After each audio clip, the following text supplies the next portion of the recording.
You're the seventh person to tell me this. I guess I'm gonna have to learn it. It's pretty easy. Sorry, I'm a little high energy already. Yeah, it's pretty easy to learn. It doesn't take too much. I have the Scooby-Doo one, and I thought it was really good. I found a nice packet of instant noodles for breakfast. Creamy and spinch. Spicy, said the bag. Oh, that's a mix. I don't know why I thought spinach was going to be a part of that.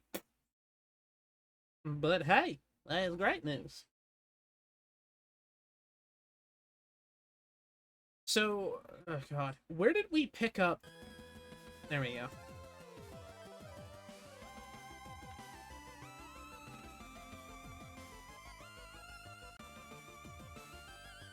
Okay, I'm done.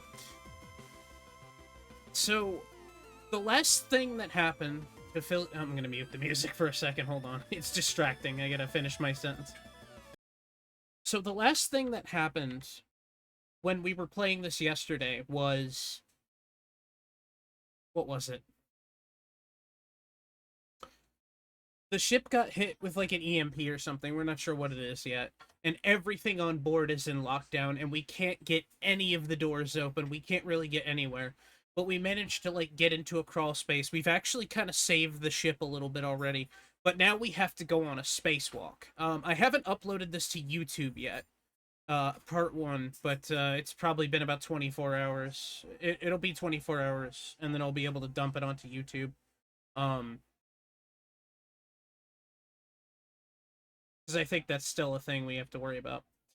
But I really, really like this game, or this visual novel. It's really engaging. It's really fun to watch and to read and just look at the art and interact with the characters. I'm really engaged with the story, and I really like the way it's going. And I think you guys will too, honestly. I did get some fun stuff done today as well. But to tell you the story, Anthoric, so I've never had Jaffa cakes before. I have heard about them. They're supposed to be pretty good because I have a friend who's British and he's told me about them. He says they're pretty good. Um,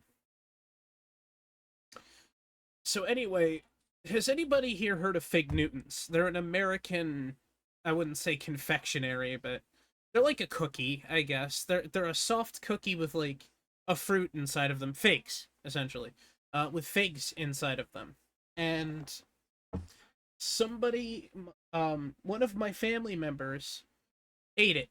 Like, ate a bunch of them, like, too many of them. You're not supposed to eat that many because figs make you poop. They're kind of just as, they're kind of as brutal as prunes, in all honesty. Warrior streak.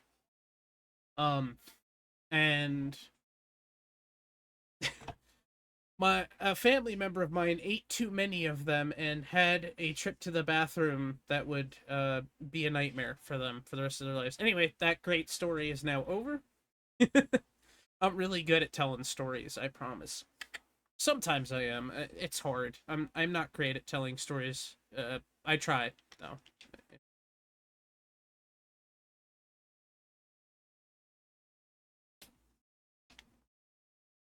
Ah, that water is delish. Okay, so like I said, I was really enjoying the way that this game was presenting everything. So I'm just gonna jump into it.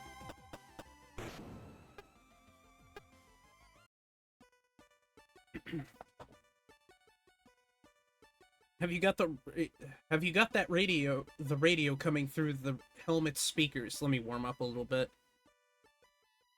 Whispers around the house say the family member is still emptying their bowels to this day. Chief. Have you got the radio coming through the helmet speakers, Lieutenant? The chief's voice fills your helmet. The sound quality is somehow worse than the speaker on the main radio unit itself. Loud and clear, Chief. He responds, securing the radio onto the suit's breast panel.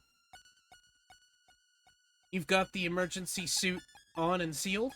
Yeah, currently breathing in the suit's oxygen supply. What now? Do you see an access panel next to the internal airlock hatch? The spacesuit's helmet is attached to the rest of the suit in a fixed position, so although you turn your head to check, all you can see is the helmet's interior. You turn your whole body in exaggerated motion to look for the emergency access panel and spot it on the other side of the hatch. I see it, Chief. I'm heading over now. Alright, you'll need to remove the panel the same way you did the one on the bridge.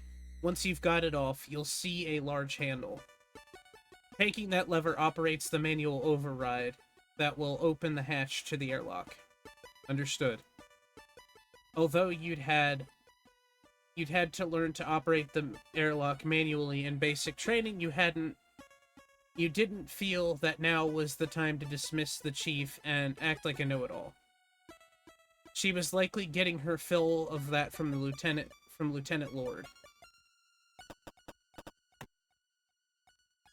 You kneel down by the panel and attempt to find the gap between its edge and the surrounding wall.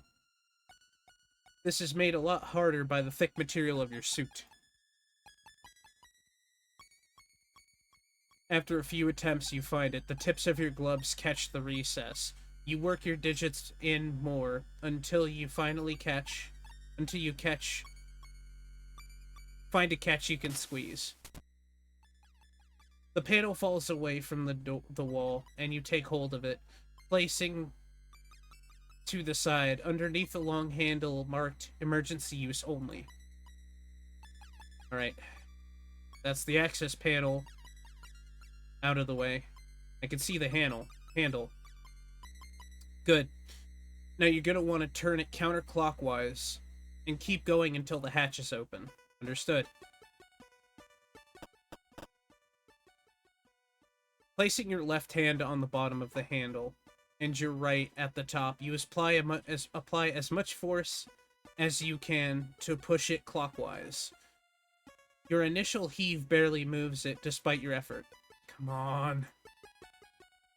You grip the handle again, and you place your entire body weight behind your effort to shift it. This time it moves more noticeably, but when you look at the airlock hatch, it doesn't appear to have opened at all. With another grunt, you push the lever a full 90 degrees, allowing it to return to its neutral position. Although it still resists you, you're able to feel the ratchet mechanism begin to move. Nothing's... You push the handle 90 degrees again before letting it reset. Hi, lady! You adjust the grip and push the handle again. Easy. You complain through gritted teeth as you feel the mechanism slowly but surely moving a little bit each time. As you carry on this process of straining against the mechanism, you complete crank after crank. You can hear the mechanism of the airlock groan and strain with each turn. Eventually, something gives, and the mechanisms in the airlock uncouple, releasing the locks, and the whole thing slides open. How you doing, lady? How was work? You feel the sweat on your brow and curse that you put the suit on beforehand, preventing you from wiping it off. Okay, Chief. I'm heading to the airlock chamber. What's next? You'll see a similar panel on the opposite end of the hatch inside of the chamber. Same deal, but in reverse. Makes sense? Okay. Once inside the airlock chamber, you'll spot an identical access panel and quickly get to work. Unfortunately, it's just as hard to close the hatch as it was to open it. The interior hatch is closed, now what? You try to keep your breathing under control as inside your helmet begins to heat up, reminding you of another reason you've never been fond of them. Tiring. I wish today had been Monday already, and I'm sorry to hear that. I hope it gets better for you. What you're going to need to do next will be... I'm not going to give her that accent. Will be to vent the air in the chamber, and then open the exterior hatch. To start with, the chief walks you step by step through the processes required. Although you remember most of them from training, you're thankful, excuse me, for the help, as a few parts had slipped your mind. You carry on following the chief's orders until one final monumental heave. You get the external hatch open. You step away from the lever and head over to the opening. Seeing the stars in front of you, rather than through the terminal or view screen, fills you with the familiar dread you felt on the bridge. Alright, Chief. I'm heading out. Pressing firmly on the switch on the suit's breastplate, you hear a momentary high-pitched whine as the soles of the boots are drawn towards the airlock floor. With the electromagnets now active, each step is an effort. But at least you know you won't go hurling into space. Ooh. Also, Money in the Bank is on tonight. WWE. So that's gonna be, I'm interested to see how that's gonna go. Actually, I need to message Jay. And let him know, in case he forgot. Which he probably didn't. Jay's pretty smart. You place one foot on the edge of the airlock hatch, and you stare out into the emptiness. You see nothing but stars, with light years of gulf between you and them. With your next step, you head out into nothingness, pivoting on the axis of your foot at the edge of the airlock. The step you took into space brings your foot down on the Gundog's exterior hull. Even though the ship had fallen silent since its power had been knocked offline, that hadn't been true silence. There'd been an echo of your footsteps. The almost inaudible sounds of things other crew members were doing in the far-off reaches of the ship. Out here, all you could hear was your own breathing and the whine of the magnets. You take a moment to orient yourself and turn 90 degrees to your right, angling yourself towards the front of the ship. With a light difficulty, you bring one foot up and away from the hull and place it back down in front of you. Slowly but steadily, you make your way towards the hangar airlock. Still with us, Lieutenant the Cat? Haven't gone hurtling off, hurtling off into space or anything? You roll your eyes as you plod forwards. Still here, Lieutenant Lord, much to your chagrin. Good. What's your ETA on the hangar airlock? You quickly do some rough maths around what you know about the Gundog's dimensions. Airlock's around the midpoint of the ship, 250 meters long. About 5 minutes, Lieutenant. This isn't a Sunday afternoon stroll at the replica gardens. The cat, Bernie. Pick up the pace. You allow yourself the opportunity to curse openly at Vanessa before hitting the push-to-talk button again. Yes, ma'am. You carry on the laborious march to the hangar crew's airlock, slowly heaving one foot at a time away from the ship's hull before placing it back down in front of you. There are a few awkward areas where the ship's hull rises or falls, and you have to navigate your way across them. The loss of a constant bearing begins to disorient you, but you march forward, ensuring that you're heading consistently in a straight line, regardless of orientation. Eventually, you see the distinct marks that indicate an airlock hatch in the distance. Not now, I don't care about Slipgate, leave me alone. I got, like, an advertisement from Epic about that, and I was like, no, not right now, I'm busy. Although it's marked in the same way as the one you'd emerged from, this one is much smaller, scarcely bigger than a typical doorway inside of the Gundog. You enjoy a momentary celebration, then pick up the pace. Alright, Chief. I'm at the hangar crew airlock. Okay, if you look to your right of the door, you should see an access panel with a lever underneath, just like the others. Okay, let's see. Due to your orientation from standing on the ship's hull, the airlock entryway was laid out by your feet. You shift yourself to be able to look to the right and see the panel, which you head over to this head over to and squat down in front of, running your fingers around the edges to find the now familiar recesses. With practiced movement, you undo the clip. Unlike the panels inside, the ship that freely come away inside the ship that freely come away from this one freely come away, this one swings on a hinge, revealing a lever underneath. Hopefully this should be easier than the smaller hatch. You mutter to yourself, reaching for the lever. Chief? What is it? It's the lever. It's, you run your hand a few more times over the lever, which is visible but inlaid into the hull. Perfectly level with its surroundings. Whereas you'd been able to remove the panel cover by the recess, there was by finding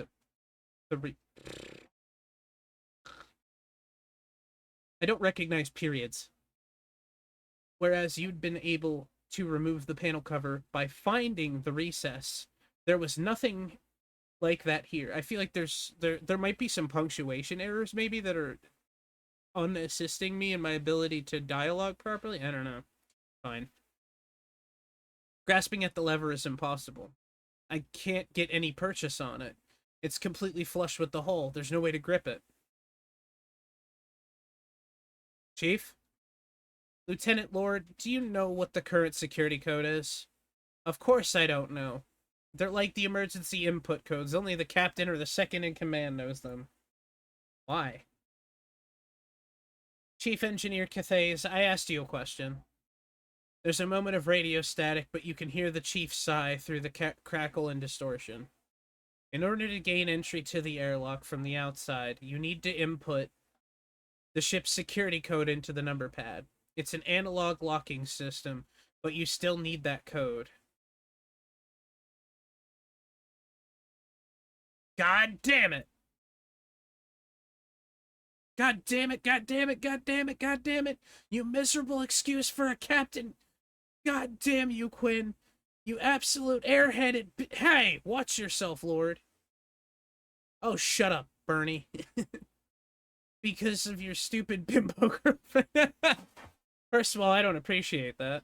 Bimbo girlfriend deciding that now's a great time to take a nap. I'm stuck on a dead ship running out of air. Trying to herd you knuckleheads around on stupid, pointless errands. Stow it!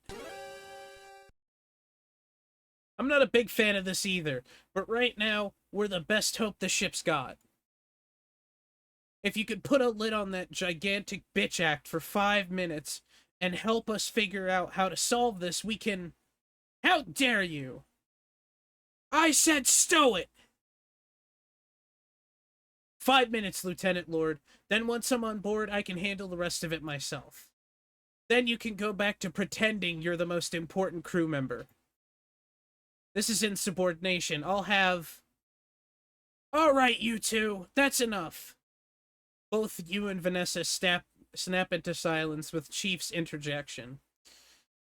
Before either of you can start up again, she carries in a commanding tone. Lieutenant Lord, do you know how long the security code is? Do you know the punishment for addressing a senior officer like that is? No, ma'am, I do not, but if it gets the Lieutenant Bernie on board any sooner, I'll say it's worth it. Do you know how long it is? It's 4 digits. Thank you. Now, do you have any idea? Of course I don't have any idea. It's Quinn's responsibility to generate and set those kinds of codes. Oh, by the way, if you ever want to access my quarters, the passcode on the lock is our anniversary. Fuck.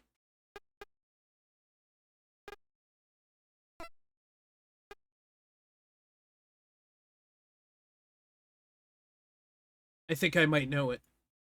What? I said I think I might know it. It's... You whack your brain trying to remember the date when you and Cassie first visited the Europa amusement park. It was...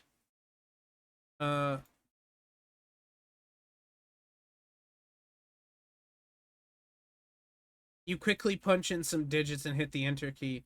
Then across the handle, which set into the recess of the hole. That wasn't right. You return your attention to the number pad and prepare to try one more time. Okay, hold on.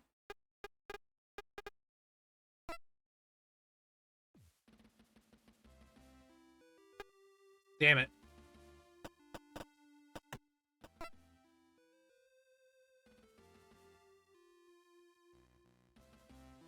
Crap, I can't remember what it was.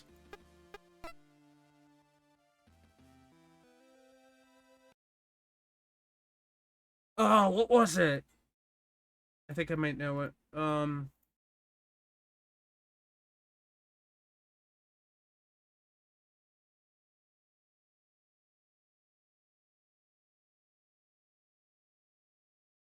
That wasn't right. You return your attention to the number pad. 2120.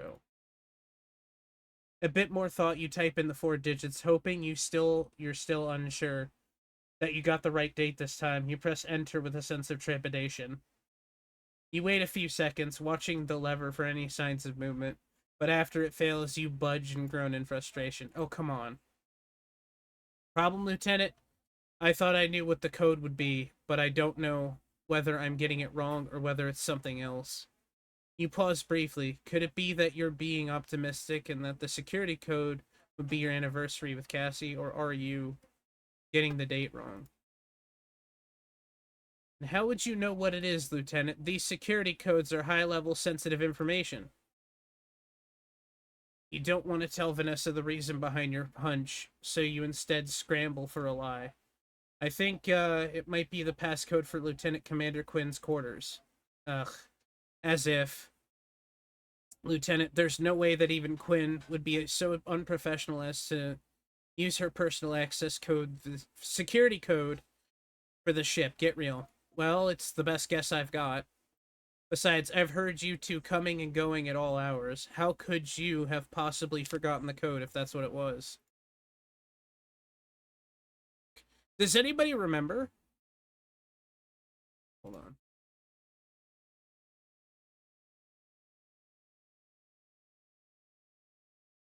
Zero 0211. That's it.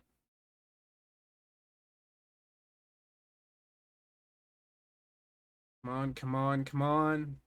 You make another attempt at entering the code. This time, the lever finally rises out of the recess. Yes! Got it!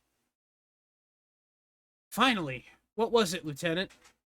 It was 0211. Like I said, the passcode for Lieutenant Commander Quinn's quarters. Ugh! I can't believe it. These codes are supposed to be secure. How could she... For the time being, Lieutenant Lord, how about we just focus on the fact that I'm able to get into the hangar? Shifting your position away from the number pad, you squat down by the raised lever. Taking it in both hands, you find it much easier to crank than the ones in the main airlock, and in no time, all the exterior hatch of the airlock is open. As you step inside of the ship, you find yourself in a chamber almost identical to the airlock you'd left earlier, with the exception that it was much smaller.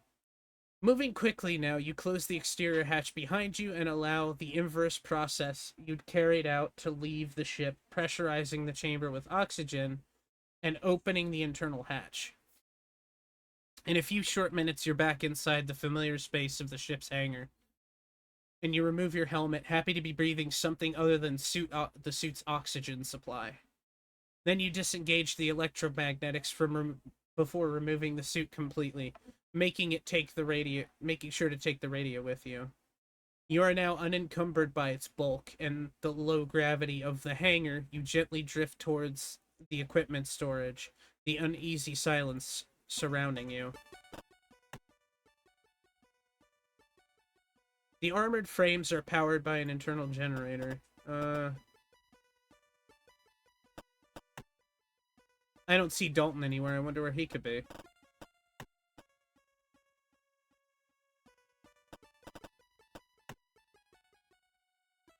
None of that's doing me any good right now. Tools, equipment, supplies. A portable sub-terminal that the chief mentioned would be in here somewhere. I guess I should get looking. With the power off, that door's not going anywhere. It's a good thing the crew airlock can be controlled manually. Alright, let's try moving. I'm not getting anywhere without the portable sub-terminal. I'd better get looking.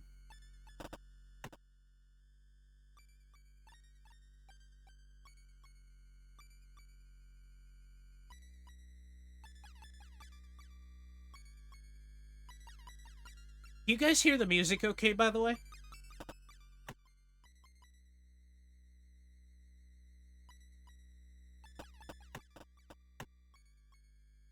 Let's see. If that PST is going to be anywhere, it'll be amongst all the stowed equipment and gear, so... In the darkness, the collection of stacked or suspended crates, containers, and various pieces of heavy machinery looms immediately. Looking from container to container, you realize none of them are marked in a way that makes any sense to the uninitiated. Shaking your head, you reach for the radio and ask Chief where you'd be able to find it. Before you can call her, you hear a rustle of jumpsuit fabric behind you moments before a wavering voice demands, "Stop right there, intruder! Identify yourself!" You raise your hands slowly, being careful not to make any sudden movements. Dalton had done surprisingly well to get the drop on you, and if he was under the impression you were the enemy, he should be armed to confront you like this. At ease, Cadet. It's me, Lieutenant the Cat. Oh! Lieutenant! I'm sorry, I thought... Turning around slowly, hands still raised, you smile. Don't worry about it. You did good to sneak up on me like that. If I was the enemy... Pausing mid-sentence, you sigh and realize that Dalton isn't actually holding a firearm. Cadet, where's your weapon? Sir? If I had been the enemy, what were you planning on making me do without a weapon for encouragement? Dalton pauses briefly, and you see the realization flash in his eyes. Sorry, I didn't think that. Well, I thought that, which is... Ease up, Dalton. When this is all sorted out, we'll go over anti-boarding procedures, okay? Yes, thank you, sir. Although, what exactly is going on, Lieutenant? I was just finishing up something when all the power went out. I haven't been able to get in touch with anyone. It takes a few minutes, but you quickly fill Dalton in on the events taking place on board the ship, including your current objective of obtaining the portable sub-terminal.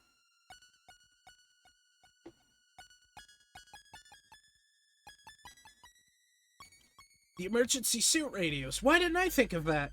The Chief's gonna be so mad. She was teaching me suit maintenance just last week. Hey, take it easy, Cadet. No one else on the ship's figured it out on their own either, so don't beat yourself up over it. I guess. So don't worry about that. What we need to do now is we need to find the PST. Do you know where it's kept? I think so. Let me look. With a kick against the container next to him, Dalton propels himself towards a set of smaller crates. Once he arrives, you watch as he opens one and rummages through the various bits of electronic adjacent looking hardware, which he fastidiously replaced before closing the lid and moving on to the next one. It takes the cadet checking a few different storage crates before he eventually withdraws the device the size of a briefcase. With it firmly in hand, he slowly drifts back towards you, presenting it once back. Here we go, Lieutenant. This is what you're after. You got a portable sub-terminal. This is the portable sub-terminal, huh?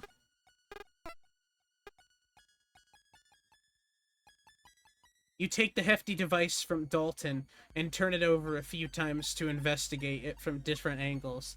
The exterior is largely one off-white plastic shell with a handle attached, allowing you to carry it like a briefcase.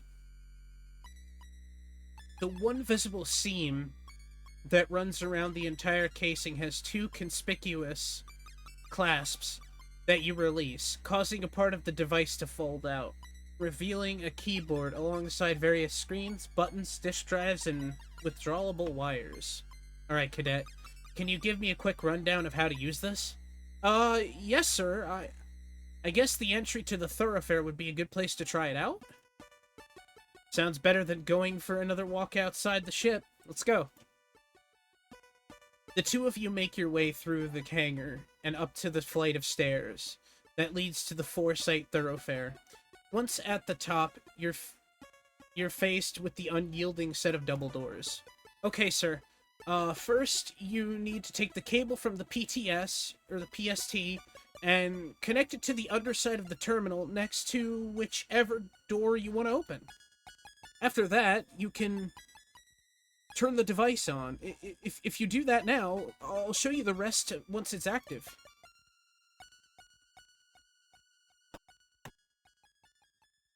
Following Dalton's instruction, you kneel by the terminal and withdraw the cable from the device.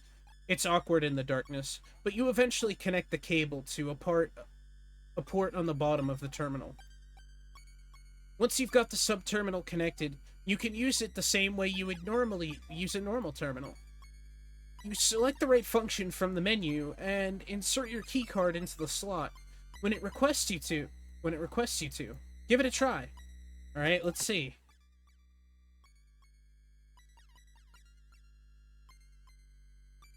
Using the small keycard, you select the override function, and then, as Dalton advised, insert Cassandra's keycard. As expected, although slightly slower than you'd like, the door opens, allowing access to the Foresight thoroughfare. Great work, Cadet. All I need to do now is to get to the captain's quarters, then to engineering, and then we'll have the gun dog back up and running in no time. You okay there, Cadet? Yeah, I just forgot that you had to get the codes from the captain's quarters. Isn't that against the rules, or insubordination, or something? I thought that it was forbidden to go into the captain's quarters, unless explicitly instructed for duty. You sigh as Dalton shakily removes the cable from the terminal's underside and closes the lid on the PST. Technically, yes, but right now, the choice is insubordination, or we all suffocate in the vacuum of space. But don't you worry about it. I'm sure the captain will understand why we had to do it. Besides, I always wanted to see what their quarters looked like, so I'd say it's worth it, right? I guess. You place a hand on Dalton's shoulder, and you take the terminal from him. Anyway, you take it easy here, and try to raise the chief on the radio. See if she's got anything for you to do. I've got to get moving. Yes, sir. With that, you give Dalton a casual salute, and in return, he throws a rigid, formal salute back at you, smiling to yourself as you head through the open double doors, and into the thoroughfare.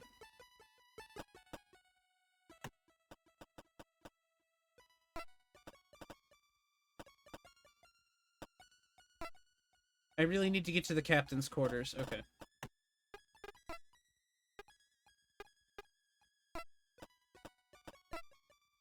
Standing outside of the captain's quarters, you look at the heavy device in your hand. It's taking longer than you'd like to get here, but at least you know you could get those codes from the captain. Okay, so first to get the PST, you kneel down by the terminal to the side of the door, laying the PST on the ground and unclipping the catches that hold the front of the unit closed. After it starts up, you swiftly draw out the cable and connect it to the terminal's underside. Squinting at the screen's phosphorescent glow in the low light, you scroll your way through a series of menus to select the unlock function. Once you hit enter, a prompt shows up on the screen. Alright, now. Once the device reads your keycard, You hear a soft whir of the door unlocking and a hiss as it slowly opens. Okay, I can leave this here for the time being. You stand up and step in front of the door, which continues its awfully slow opening. Come on, come on, come on. Captain, are you... Ugh, that's... Ugh! As you step across the threshold into the dark of the captain's quarters, you instantly are overwhelmed by a powerful fetor. You gag and stumble your way back to the door. Uh-oh. Is she dead? Taking a deep breath of the corridor's sterile air, you try to compose yourself, but the odor drifts out and around you, and a particular acrid waft stings the back of your throat as you take another breath, causing you to gag. She's a stinky girl. The atmosphere on the ships, and even the colonies are carefully regulated, and the supply is constantly scrubbed and recycled because strong smells are something that are almost never encountered and quickly resolved. You realize that the ship's life support is out of action, and this hasn't been happening. And whatever is causing that stench in the captain's quarters has been left to putrefy in the air into this awful miasma. That's a fun word, miasma. Lady, just ah! After a few more retches, you steel yourself and re-enter the room. Before heading in, you bring your arm up in front of your mouth and nose and do your best to bear the stink. Although you're doing your best to breathe as lightly as possible, the odor still assaults you. Leave my asthma alone. It's almost too much to bear. Captain, are you... Captain, are you in here? With no answer, you carry deeper into the quarters. As you grow accustomed to the smell, you begin to pick up the unique odors that it's comprised of. The first scent that you identify brings back memories of your early flight training, the acidic tang of vomit. So, she was getting drunk and threw up in here somewhere, and that's what stinks. The second takes you a little while longer, sour and chemical. You wonder for a moment if that's one of the substances they use to strip paintwork from ships, or armored frames. But when you spy an empty bottle on the desk, you realize what it is. Stale whiskey. Sick, huh? With the cause of the captain's absence now obvious, you look around the room. To the left is another door, another closed door. To the right, you see an open doorway that looks like the end of a bed. Captain! You call out again as you head towards it. Although your reason for being here is entirely justifiable, you feel hesitant about barging in. Drinking paint thinner. Oh. Captain? Nothing. Alright, Captain, I'm coming in. We need those. Having stepped through the doorway, you find yourself in a room that's much closer to the normal bedroom than a crew quarter. Rather than access panels flush with the walls for storage, the room has actual furniture. A chest of drawers sits below a large mirror, and the bedside table is right next to an unmade queen-size bed. For a moment, you think that, like Cassie is wont to do... For a moment, you think that, like Cassie is wont to do, the captain has just thrown her worn uniform on the bed and left it all in a heap. Before you turn back, a sluggish movement as the mass of crumpled clothes turns over, revealing Captain Bartermuse herself. Ah, Captain! You throw a salute and hold it for a moment before you realize that the captain is completely oblivious to your presence. Tentatively making your way towards the captain's bedside, you register that the smell of stale whiskey is the strongest in her immediate vicinity. As you look around, you notice another bottle lies empty, with a small pool of amber liquid left in one of its corners. Captain? You run your hands back through your hair and sigh loudly. Regardless of all this, you remind yourself you're here to get the emergency input codes. Captain! Hey, Captain! Captain Bartermuse! You place your palm on the captain's upper arm and rock her gently. Mm. Captain, come on. You need to wake up. We need your emergency input code. Ugh. Captain, wake up! Captain! Captain! You're shitting yourself, Captain! Wake up! Go to the bathroom! You step back and pinch the bridge of your nose with your thumb and forefinger. Despite everything, it doesn't seem like the captain will be waking up from the stupor anytime soon. Oh, come on, after everything. Can't get the codes from the captain directly. Maybe she keeps a copy of them around here or something. It's worth a shot. A pretty nice desk. It must be where the captain does all of her work when she's not at the bridge. If that's the case, as I thought, it's got a few drawers at the back where, next to where she'd sit. If the codes are anywhere, they'd be in there. I know I've seen Cassie hand the captain printed reports and status updates. Maybe she's still got a copy of those codes in here. You try to open the top drawer, but the small amount of initial give stops almost immediately as you hear a clunk. You try a few more times and then spot a keyhole to the left of the drawer. Checking the second and third drawers gives you the same result. Locked, of course. I'll have to find the key. I'm telling you now, the key is going to be around her neck, and she's going to wake up, and she's going to think we're going to grab her tatas, and we're going to have to explain, or we're going to get punched. A painting of the first colony fleet entering Jupiter's orbit. If I remember my civics lesson, they were funded by a wealthy Terran industrialist who had just built them to serve as habitats for the workforce that would harvest resources from Jupiter and her moons for his company's sake. After a few decades, the population had enough existing with no autonomy and living on company script so that they took control of that fleet and petitioned to join the Solar Federation. We all know how that ended. What's in here, a bathroom? It's a bathroom, alright. But I know where the smell of vomit is coming from. What was I expecting to find in there anyway? I don't know. Ugh. You were uncomfortable enough making your way into here in the first place. But now, you're about to rummage your way through the captain's personal effects. You feel even worse. Let's get this over with. Doing a quick scan of the room in hopes that the captain may have left the key on top of a chest of drawers where the bedside table proves fruitless, you tentatively step back inside. Nervously looking back at the captain's comatose form every few moments. Sorry about this, Captain. Standing by the chest of drawers, you lay your hands on top of it and drum your fingers before nervously pulling the top one open. Seeing only folded clothing inside and closing it quickly. Going to repeat this process as the next two drawers, finding nothing.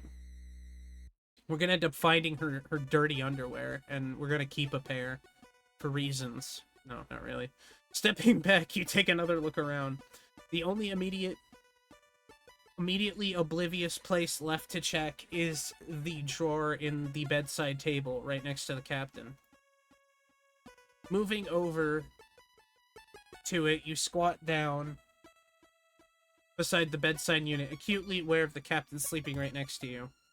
In the low light, it's next to impossible for you to make out the contents of the drawer, so you have to settle for reaching inside and feeling your way through. Running your fingers over the various contents, you try to figure out what's in there. A thin plastic surface with regular bumps, which feels like it has a foil underside. A small glass bottle with a series of raised dots. Just under the label, various individual papers. Aha! You grab a hold of what feels like a keycard clipped onto a lanyard and pull it out of the drawer. The metallic jangling sound that comes with it is quickly revealed to be a key ring with various different keys. One of these has got to be the key for one of those. Uh-oh.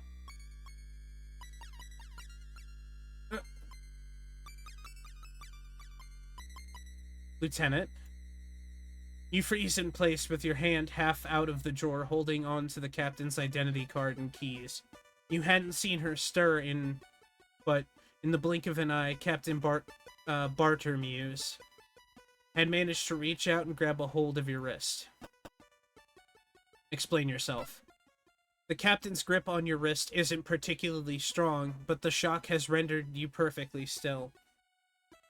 You slowly turn your head to face her and see her lazily gazing at you through the darkness. Lieutenant? You hold on to your breath for a moment, then exhale slowly, calming yourself. What are you? Composing yourself, you speak calmly and quietly. I'm sorry, Captain. It's an emergency. I've come to get your input codes. Emergency? All the ship's systems have gone offline. Commander Quinn has collapsed. I've been working with the Chief and Lieutenant Lord to get your codes so that we can get the ship back online. The captain blinks groggily a few times and releases your wrist, drawing her hand back to rub her eyes. As she does, you slowly take the keys from the bedside drawer in the stand. That's why I'm here. I thought the codes might be in your desk drawer, but I needed the key. Although you're doing your best to maintain your tone and demeanor, on the inside your heart is racing as you consider the possibility of being given a court-martial here and now. Sounds important. Well, yes, ma'am. I'd say we all consider it pretty crucial right now. The captain continues to gaze as you stand at attention in the darkness. After a moment in which you think she may have fallen back to sleep, she rolls onto her back and brings her hand to her forehead. The printout with the latest access codes, it's in the second drawer. You breathe a sigh of relief as the captain rolls to face away from you. Just don't read the report. Ma'am? You wait for a few moments, but eventually a gentle snore emerges from the crumpled heap that is Captain Bartermuse, and you relax. Second drawer. Thanks, Captain. She's kind of cute, I'm not gonna lie, in like a terrible alcoholic way.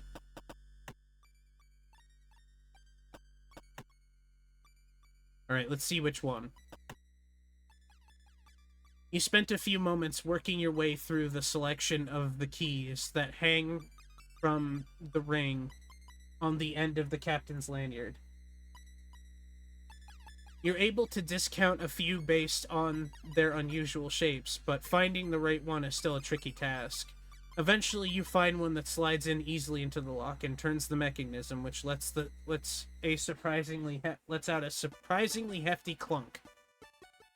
The captain said the codes were in here in the second drawer, so you open the drawer first and purposely leaf through the collections of papers, reports, and files that it contains.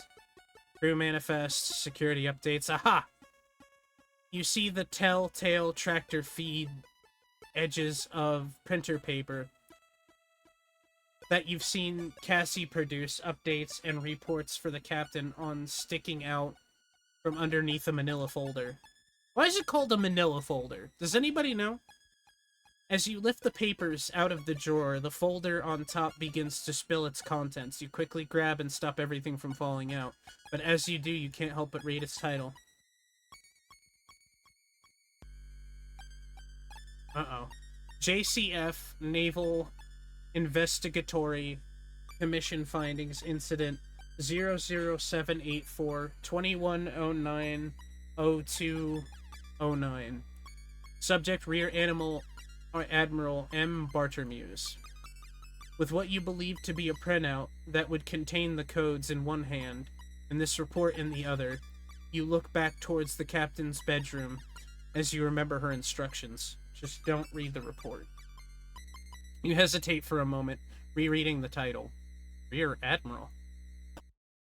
Put it back. You stare at the cover of the report for a few moments before placing it back in the drawer. Whatever is in that report, it's not your place to know it. Besides, you've got much more important things to worry about right now.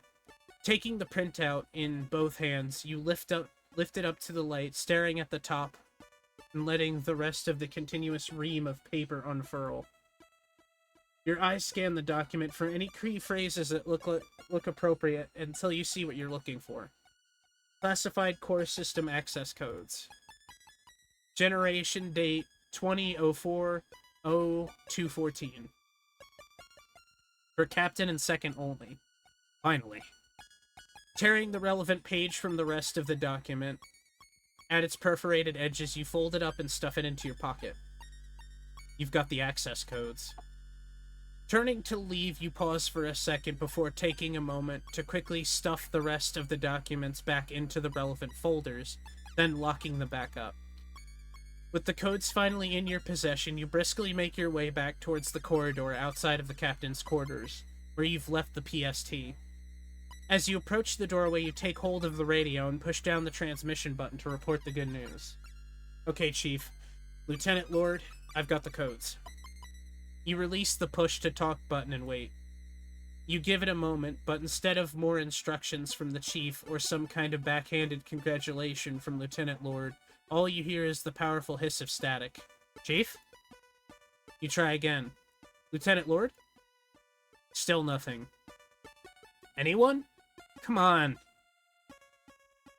You give the radio a shake and spend a few moments adjusting the frequency dials, but you don't hear anything from anyone, just the hiss of static.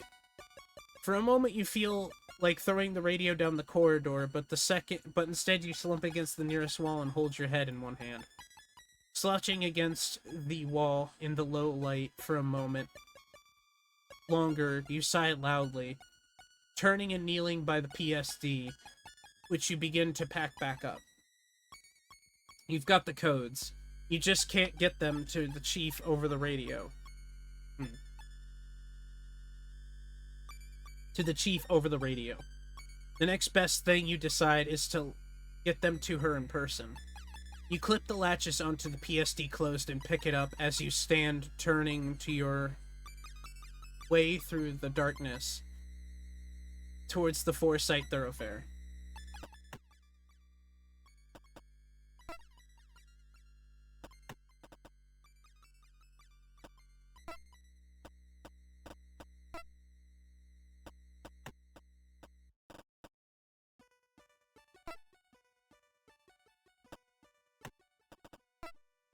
Outside of the huge blast door that separates the aft thoroughfare from the engineering department, you begin the increasingly familiar process of unpacking the PST. Alright, I have to set up the PST again. First withdrawing the cable, then plugging it into the terminal near the door. You boot up the device and begin cycling through the options. Okay, and then...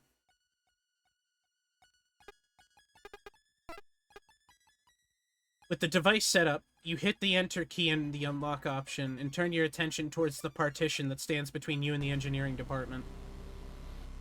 Unlike the other doors, the PST's battery had been used to open.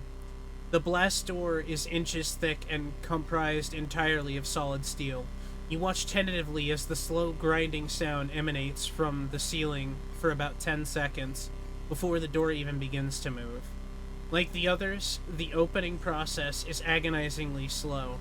In the darkness of the thoroughfare, time seems to lose all meaning as you watch the door almost imperceptibly work its way upwards. After a few minutes, the barely noticeable progress comes to a halt and the slow grinding sound stops, with the blast door giving you just a foot of clearance between it and the floor. Turning your attention towards the PSD, you see a graphic on with an empty battery and a cross through it blinking on the screen. Oh no. Knowing the blast door... Oh look, that's us! Knowing the blast door is being kept open by the device's dwindling power, you drop to the floor, grabbing the PSD and beginning to crawl forward into engineering.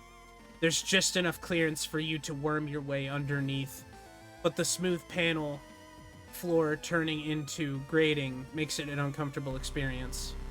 By the time you make it halfway through, with your feet sticking out of the aft thoroughfare, the grinding noise that had stopped begins to start up again. Oh no no no no no no no no no! You shove the PSD ahead of you through the small gap, being mindful not to yank out the cable plugged into the underside of the terminal. Ignoring the grating now, you squirm the rest of the way until you're clear of the door. Rolling onto your back, you grab the PSD's cable and give it a swift tug, pulling it out of the terminal to the other side and back just before the blast door shuts.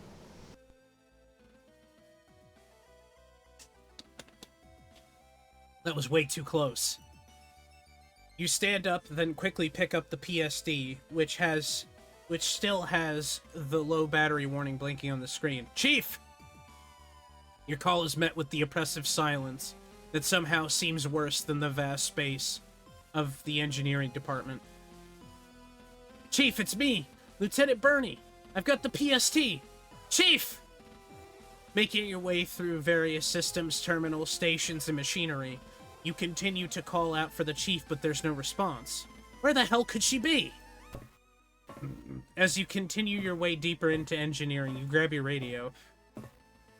Chief! Where the fuck is everybody? Just like the last time, you tried and no one answers. All you hear is static. Chief! You dart down different catwalks trying to find the chief, but your mind is racing as to where she could be. Chief! With the low battery warning illuminating your face in increasingly small intervals, with its constant flashing, you stop. Looking down at the PSD screen, you make the decision. Well, I've done everything else myself. Turning back from the main section of the engineering, you make a beeline for the room that holds the central computer, your footsteps on the grating echoing through the silence. May as well finish things. As you begin to run, the PST starts to beep, and the battery symbol flashes even more rapidly. If you're running out of battery, then don't use what you've got left flashing and beeping. Running at full pelt towards the central computer, you reach it as the PSD's whole screen begins to blink, cycling between showing a warning and nothing at all. Once you arrive at the doorway, it leads to the central computer. You know what you've got to do.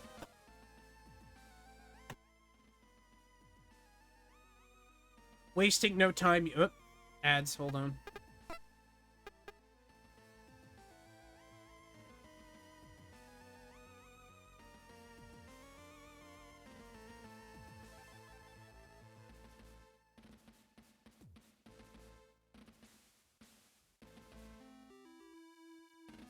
I want to say thank you to everybody who subscribes and can hear this. Also those that use Twitch Turbo and Twitch Prime. I really appreciate that.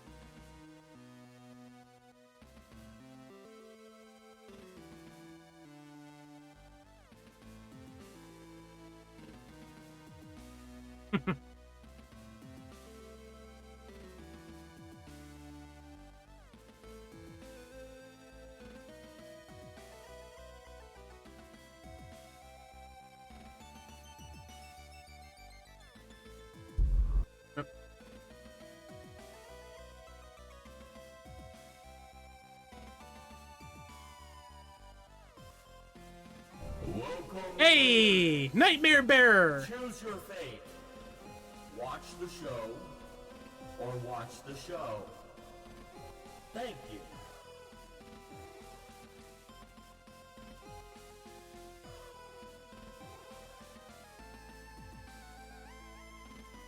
Welcome in, welcome in, welcome in if you can hear this.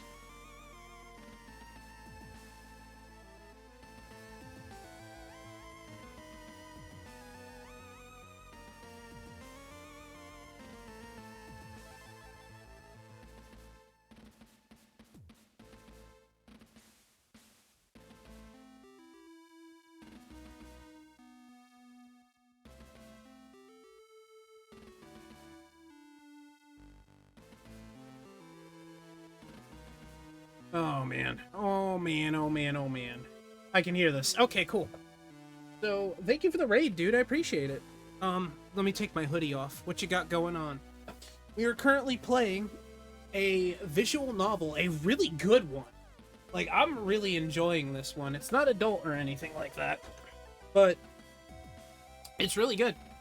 It's like a space... It's got really great art. It's space-themed. You know, shit like that. It's pretty dope.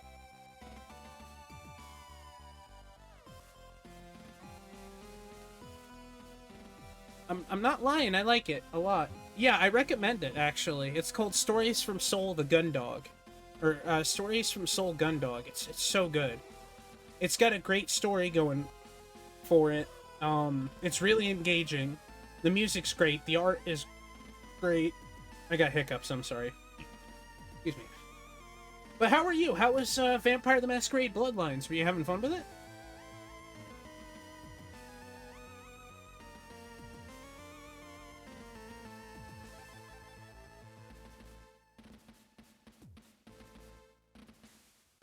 Oh.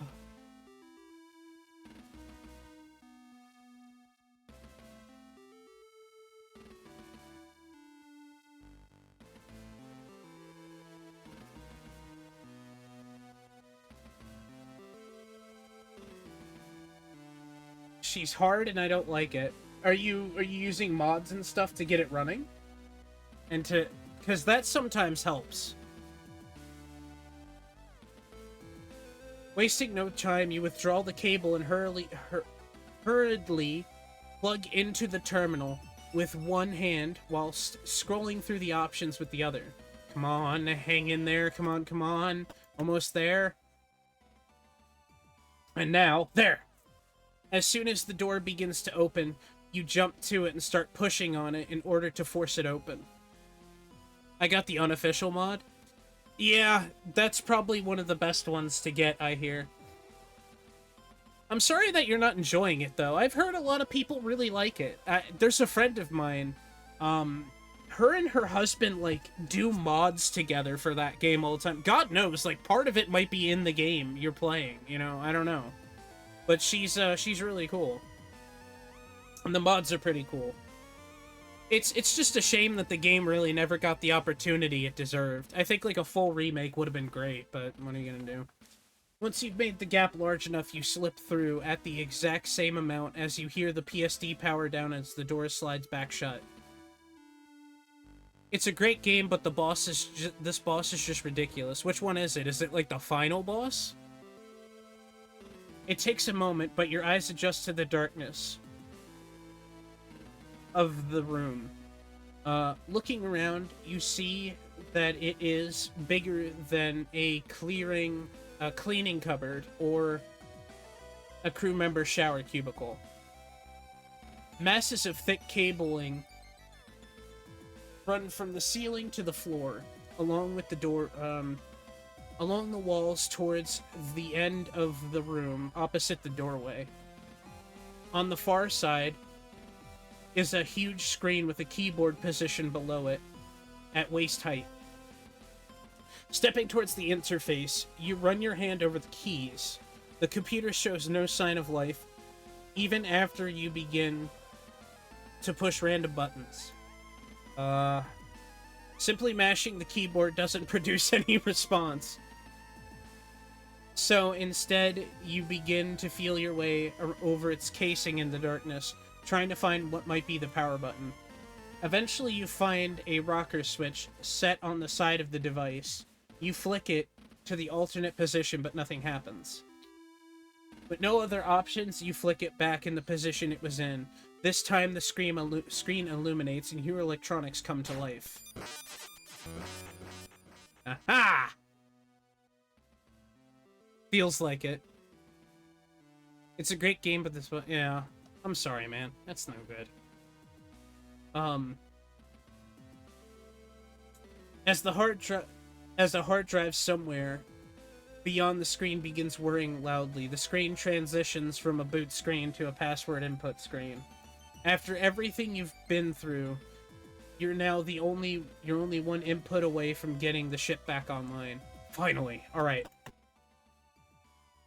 And enter! With a final flourish, you strike the return key. An immense feeling of satisfaction fills you as you watch the computer work its way through the startup process. Names and systems show up that are followed by their status changing from offline to active. A faint draft runs down your neck, which you take to mean life support and ventilation is back online. Alright, hold on, Cassie, I'm...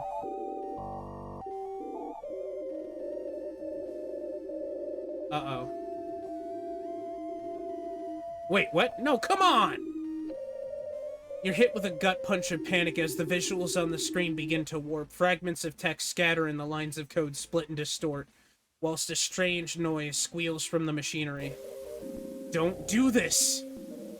Unsure of what's going on, but beginning to think that it's your fault, you look over at the keyboard again, repeatedly striking any key that seems to... like it may stop this process. End! Escape! Pause! Pause! Pause! It's boot looping. Come on. What's going on? As suddenly as it started, the computer's erratic activity ceases. The only documents left on screen... Cassie's personnel file. Cassie's file? Wait, why? You pause, unsure of whether you should do anything or leave it as it is. You can tell from the ambient noise that has returned, that the ship is back online. But why would the computer freak out like this? Why would it pull up Cassie's file? No!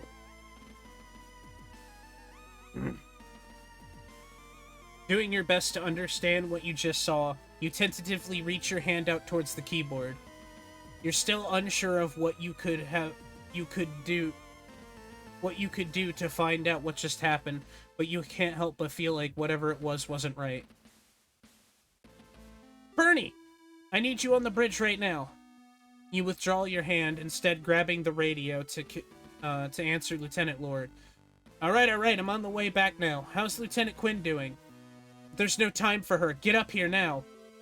You curse under your breath as you turn to leave the room. You've learned now that Lieutenant Lord doesn't intend to be helpful. She won't be. If she doesn't intend to be helpful, she won't be. Rather than attempting to argue, you make your way through the ship back to the bridge. This is such a good game! As the elevator doors hiss open, you step onto the bridge and you see Lieutenant Lord frenziedly flicking switches and turning dials on the instrument panel, stopping every so often to type commands into her station. Cassie, meanwhile, remains unconscious on the bridge floor. I'm here, Lieutenant. What else is wrong now? You hurry over to Cassie to kneel down, sliding your hands under her back and legs in preparation to pick her up and take her to the newly accessible sickbay. It's the O'Brien! With a single movement, you stand and bring Cassie up from the floor. What about it? It's gone! Ooh! But what happened to the chief? What happened to her? She was, like, completely missing. Despite the successful reactivation of the JSF Gundog Central Computer by Lieutenant Bernie the Cat, the JSF O'Brien could not be contacted and was no longer coming up on sensors. After taking Lieutenant Commander Quinn to the sickbay, Lieutenant the Cat, that's me, Lieutenant Bernie the Cat, Cadet Grange, alongside Cadet Grange, are tasked with sweeping the ship for faults or damage, whilst Lieutenant Lord sets Chief Cathays to work helping her locate the other ship. The JSF O'Brien is eventually located as Captain Bartermuse calls an emergency meeting. Outer Jovian space, the bridge of the Jovian patrol ship, the JSF Gundog. Ooh, what's gonna happen next? As you, the Chief, Lieutenant Lord, stand at attention waiting for the captain to begin the meeting, the sound of an approaching elevator is the only noise that can be heard in the tense silence of the bridge. Ensign Hanson Cruz, entering the bridge and reporting as ordered. Hanson states, performing a lazy salute as he steps out of the elevator and onto the bridge. You shift slightly as you watch him enter. You knew you were waiting for someone, but why Hanson? He pauses for a moment and you see him take stock of everyone present. Your shoulders tense up and you inadvertently clutch your jaw as he heads straight towards you. At the last moment, he steps to your side and takes place in the lineup next to you without so much as a sideways glance. You remain on edge, but your attention is quickly taken by the captain as she finishes reviewing the readouts from the control panel on her chair and stands up. At ease! The four of you relax slightly, although with the exception of Hansen, you all maintain a formal stance. Now that we're all assembled, we can begin. First of all, well done all of you for your actions whilst I was indisposed. For a brief moment, the captain's eyes meet yours, and you did your best not to react. Aside from the doctor, you were confident that you were the only person on board who knew the nature of the captain's indisposition. You hadn't mentioned it to anyone else, but you didn't intend to. But if you did find yourself wondering if she was currently in a fit state to be organizing a mission, your cooperation, ingenuity, and composure under pressure have been noted, and I will be recommending formal awards to be applied to your records. Out of the corner of your eye, you notice Vanessa nod in agreement, but the rest of you remain still. Now, on to the matter at hand. As of 11:47 Jovian Standard Time, a signal of unknown origin was received, which shut down not just the Gundog central computer, but also all of its emergency backup systems as well. With Commander Quinn unexpectedly taken ill, Lieutenant Lord took command, and Lieutenant Burney was able to carry out her plan to access the hangar via the external airlock. You've been too busy carrying out your assessment of the ship's systems alongside Dalton to submit an incident report, and you knew that the chief had been tasked by Vanessa with locating the unresponsive O'Brien. You bite your tongue and glance back at Vanessa, who nods again, the corners of her mouth curling upwards. The captain was clearly working from a biased interpretation of events. From there, Lieutenant Burney the Cat was able to obtain the portable subterminal and the codes for the reactivation of the central computer, a process which carried out successfully at 1327. Ooh. That's pretty dope, huh? Although the Gundog is now operational, we have not been able to make contact with the O'Brien. We can only assume that whatever interfered with the Gundog systems had the same impact on the O'Brien. Unfortunately, it would appear the crew have not been able to reactivate its systems, as we receive no communications from them whatsoever. Chief Cathays, do we have an update on the O'Brien? The group turns to look at the chief. As she steps forward, you realize this is the first time you've seen her outside of engineering or the hangar. Although she stands as tall as ever, there's something about her presence that feels diminished. Yes, ma'am. She's so hot. I'm sorry, she is so hot. We haven't had any response from the O'Brien's transponder, and the normal sensors aren't picking up any of the usual activity from the ship. However, You hear Vanessa tut, and the chief pauses briefly before continuing.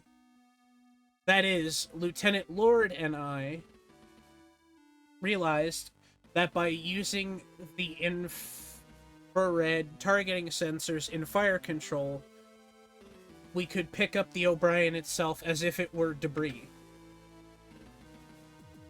We located it 43 degrees off the starboard bow at the distance of roughly 300 kilometers. Resolution gets a bit scrappy at that range, but we're not seeing any external signs of activity. I see. Lieutenant Lord, how long until we can dock with them to provide them assistance? I think the chief is best equipped to handle that question, ma'am. The chief pauses for a moment. You know the answer to this question, but so should the chief and Vanessa. As the silence drags on, you begin to wonder why neither of them are forthcoming.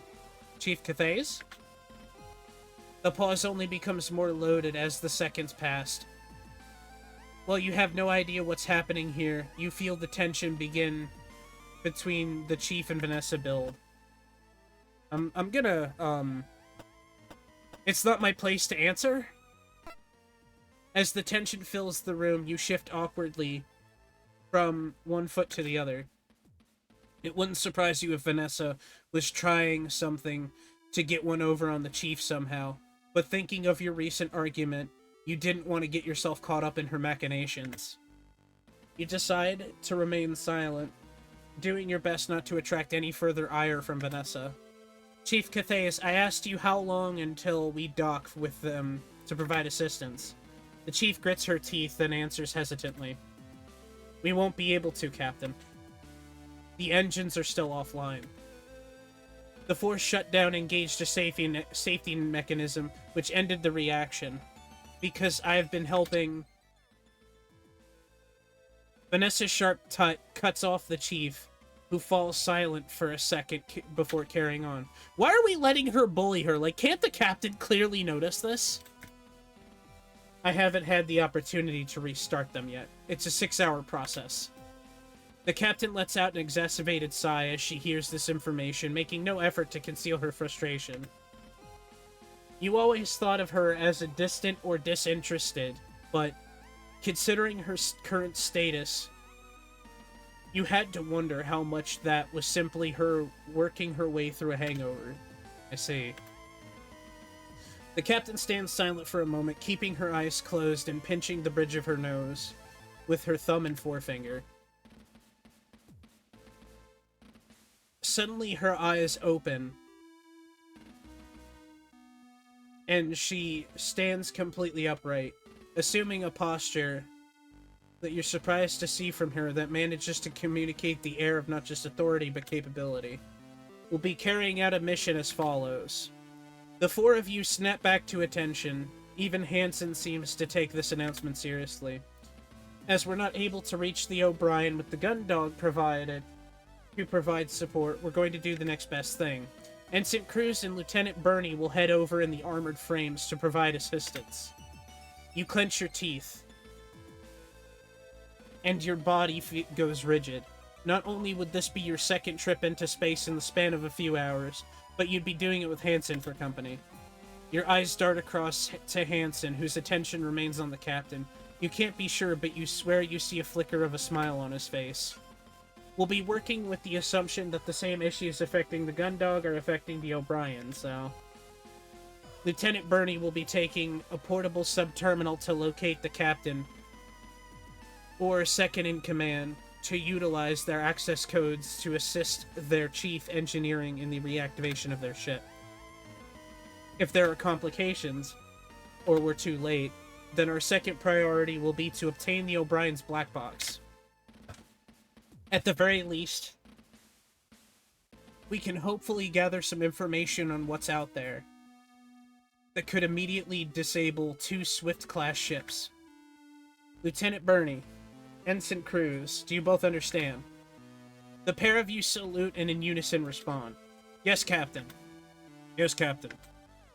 Chief Catheus, I want you to provide a fully charged portable sub-terminal and guidance on removing the Swift-class black box. After that, prepare the Gundog 1 for launch. Then I want those engines back online, understood? Yes, Captain. Lieutenant Lord, you'll be overseeing this mission, understood? Yes, Captain. I hate her. Very good. It's 16:03. There's 1603 minutes. The mission commences at 16:30. Dismissed. With this final instruction out of the way, you salute the captain and turn to leave.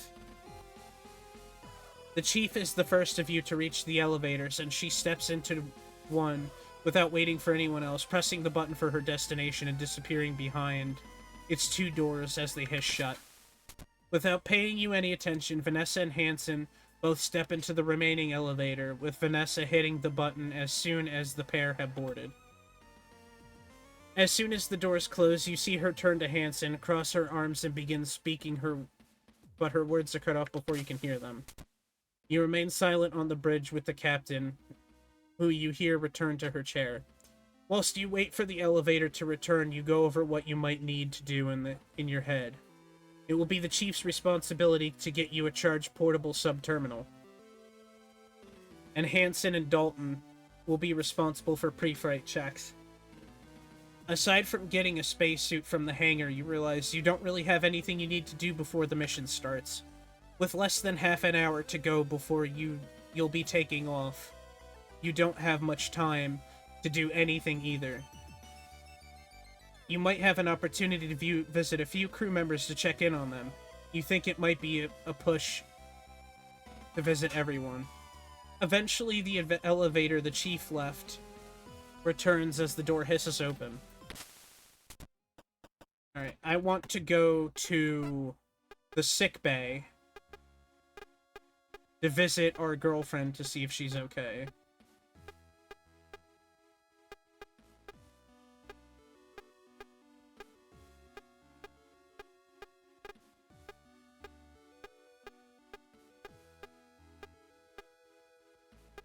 Where's the sick bay?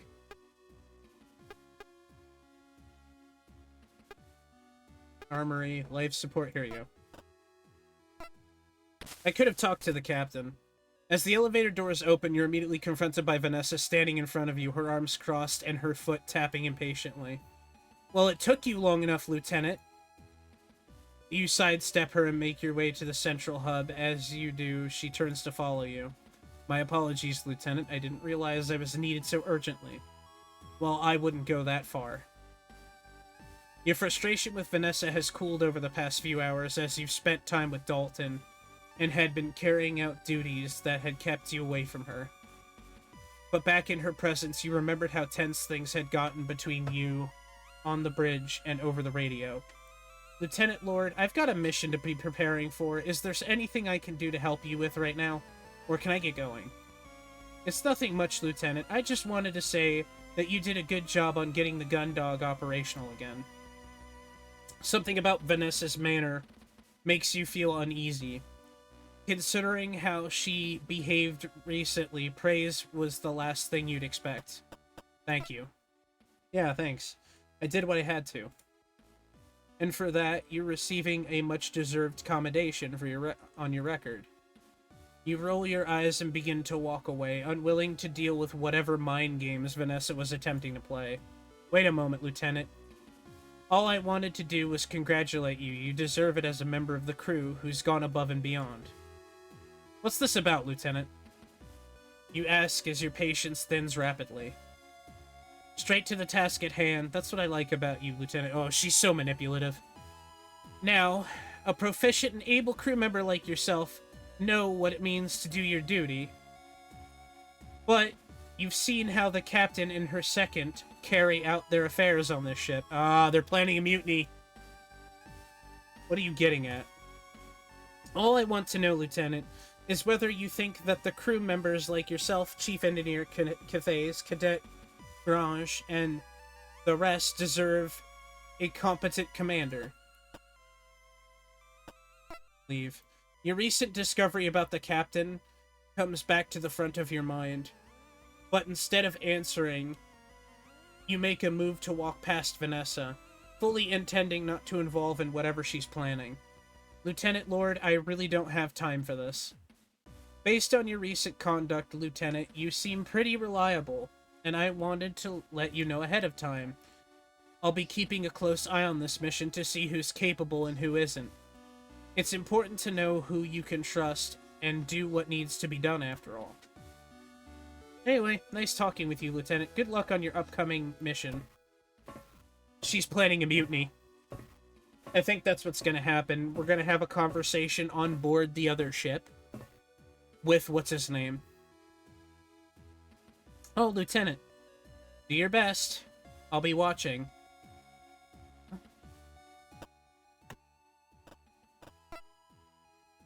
The elevator slides open, and you raise your hand to shield your eyes from the aggressive glare of the sickbay's powerful lighting. As you've come to expect, the powerful scent of clinical disinfectant pervades this room. As far as it is, it's indefinitely preferable to the powerful odor of the captain's quarters.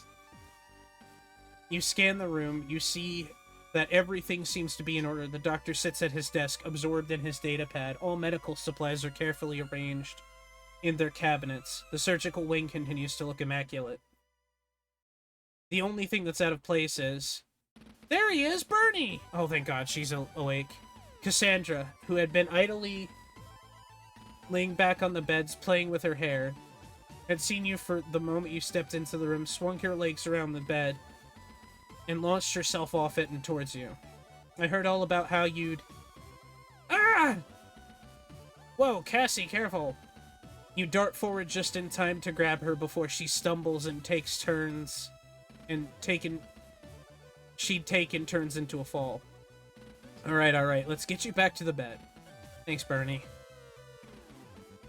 In one swift motion, you scoop Cassie into your arms and carry her back to the beds, setting her down on the one she'd been lying on.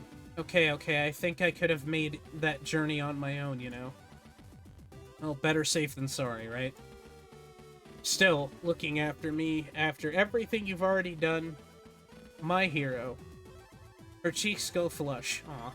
And you look away for a moment. The captain's acknowledgement of your actions had been so perfunctory? Perfunctory? I don't know. That's a weird word. Never seen that one before. That it had barely registered. But Cassie's wholehearted praise has you suddenly feeling sheepish. No, it wasn't a big deal. It was just what I had to do. I'm pretty sure anyone else would have done the same thing if they were in my position. Don't sell yourself short, Bernie. It is a big deal.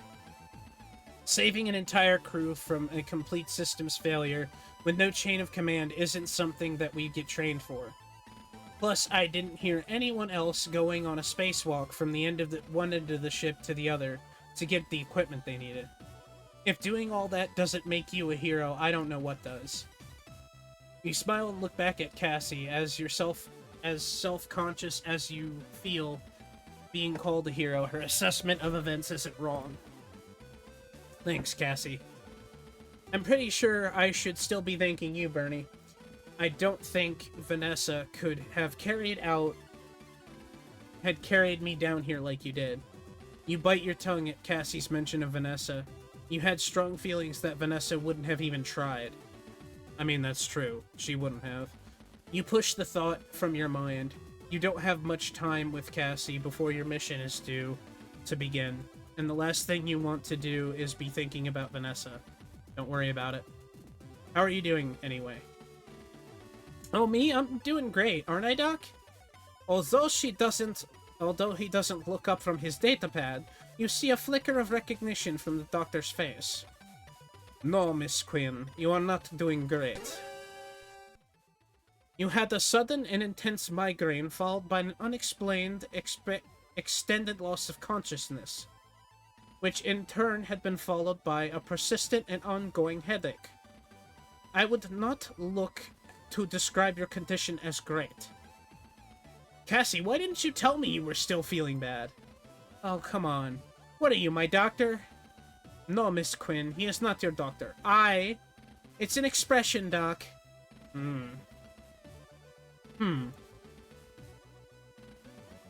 So, I got a bit of a headache now, but I bet it's nothing. It's probably because I pulled a double shift to cover the captain without eating anything but a bag of chips and 3 chocolate bars. Cassie!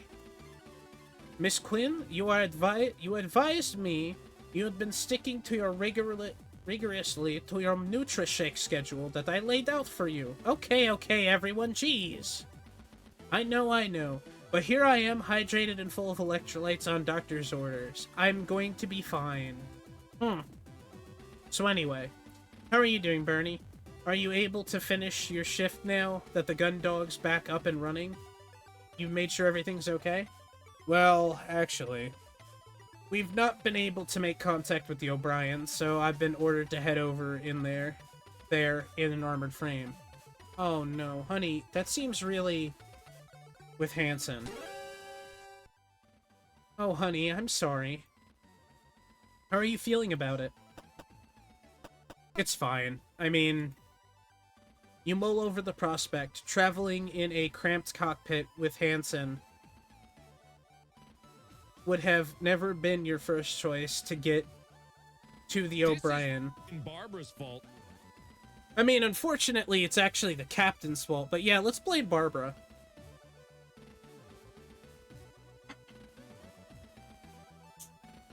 Because it is Barbara's fault. There we go, that's better. That was annoying me. You mull over the prospect, traveling in a cramped cockpit with Hansen would have never been your first choice to get to the O'Brien, but again, it wasn't like there'd be room for the two of you to come to blows in there. At the most, there'd probably be some uncomfortable conversation. Anything he'd try would probably happen once he'd get back to the Gundog.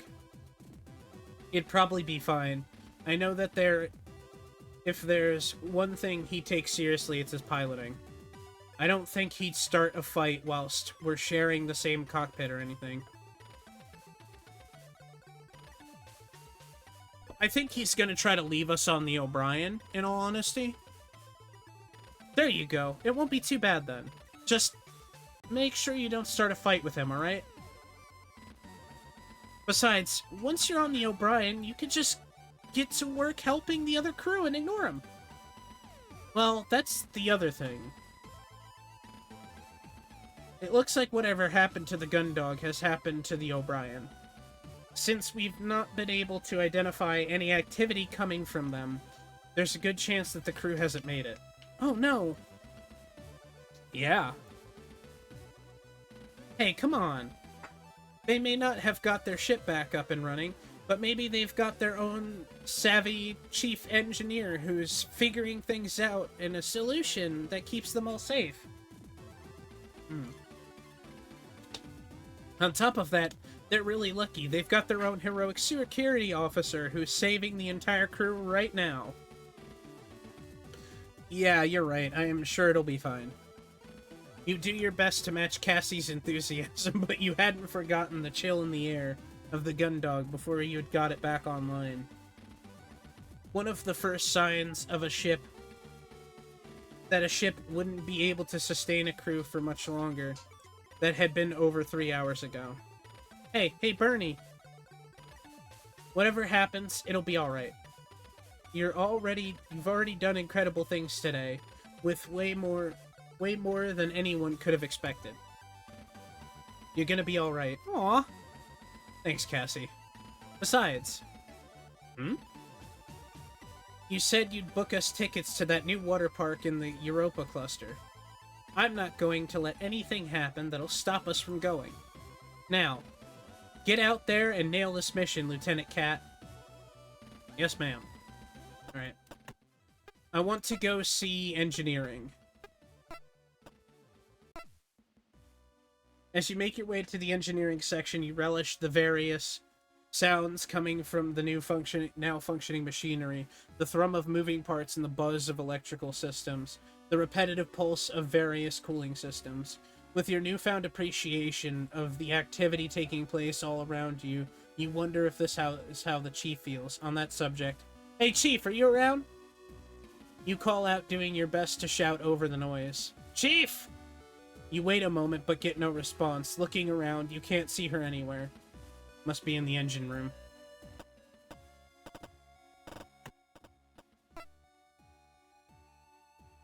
Moving from the engineering section to one of the engine rooms, apparently there's two. The first thing that strikes you is that huge turbine-like machinery that fills the majority of the area is now still. You've got so used to it that the constant motion and regular thrum that after your first few security reviews, you had stopped noticing it. But now that it was absent, the stillness of such a huge space made you uneasy. The only saving grace was that the cavernous structure of the engine room no longer filled with the sounds of engines. You could hear the Chief's analytical monologues echoing across the expanse. You wouldn't have to do much more than follow it to its source to find her. So that's detectors 1 through 7 calibrated against the background gamma and the signaling baseline. Now if I can... Hey Chief, how's it, And no blockages in the coolant flow, no warping in the exterior heat sinks either. Chief! Oh, it's you, Lieutenant Bernie. Don't you have a mission to be getting ready for? Well, yeah, I thought I'd check in on you and see how you were doing before I had to leave. Oh, well, Everything's as fine as it can be down here. The loss of power didn't do any damage as far as all the failsafes for the hard shutdown kicked in. So because of that, not the ship chief, I wanted to check in on you. Hmm? I'm fine, Lieutenant. I just need to get the engines back online. I would have had them online already if Lieutenant Lord didn't have me waste all that time finding the O'Brien. Once I told her that we could find them using the infrared targeting sensors, she should have left it up to Gunner D's and let me get on with things. I could have got back to figuring out what's causing the problems with our long-range communications by now. Maybe even that's something else I wanted to ask, Chief. What was happening between you and Lieutenant Lord on the bridge? I've seen what she can get like, but I don't think she'd be that way in front of the captain. I didn't think she'd be that way in front of the captain. Alright, Lieutenant. You know what? I've seen what you'll do for this ship and the crew, so in my book, that makes you alright. So I'm going to let you in on a secret, in case you hadn't figured it out already. The only reason any of us are on this ship is because the JCF don't know what to do with us. Not bad enough to dismiss or court-martial, but too much of a liability to crew anything important. And I know that includes me. As a Union woman, I butted heads with enough brass that they used every trick in the book to get me out of the way, onto my last warning. So when Lieutenant Lord realized how pissed the captain would be that the engines hadn't been reactivated, she threatened to pin this whole mess on me. That she'd report the decision to delay the engine's reactivation as mine if I didn't back up her story. What? The whole thing makes me sick. Some of us actually have important work to do and don't have time to be playing games with the crew to worm their way to the top. As much as I hate going along with it, I'm stuck for the time being. Jeez, I didn't realize Vanessa could be so... But don't worry about me, Lieutenant. I'm a big girl and I can look after myself. I'll figure some way to deal with this, with her. Just you worry about getting back from the O'Brien safely, you hear? Thanks, Chief. Don't mention it. Although, one thing, Lieutenant. Yes, Chief? Don't interrupt me when I'm clearly in the middle of something extremely important. Ah, yes, Chief. Now get out of here! Yes, Chief. She's so hot. After Affair Armory. Can I, like, take something more dangerous with me than Central Hub, Airlock, your quarters, Cassandra's quarters, Captain's quarters, the mess hall, fire control. Let's try to get information from, what's his name? I don't think we're gonna get anything from the mess hall, so let's go to the fire control really quick. As the door to fire control slides open, you're met with a familiar sound of tinny music escaping from Dylan's oversized headphones, letting you know the gunner is at his station. Looking around at all the illuminated screens flashing around, it appears everything here is back up and running as normal. Although there's so much information on display, you've got no idea if it's the correct assessment. Leaning slightly to catch a glimpse of Dylan, you can see that he's currently zoned out in appreciation of a track he's listening to, oblivious to your presence. Knowing that he would have recently had his personal sanctuary intruded on by both Lieutenant Lord and the Chief, it feels cruel to disrupt him. But your years of being a security officer kick in and you find it hard to resist the urge to check in. Hey, Dylan? Warrant Officer Dees. Dylan! Yes, latest report. No update from the... Oh, hey, Lieutenant. Sorry about that. I just had the Chief and Lieutenant Lord crammed in here with me, shouting at each other about finding the O'Brien. Lord wouldn't even let me perform the search with my headphones on, against regulations. Like it makes a difference what I can see.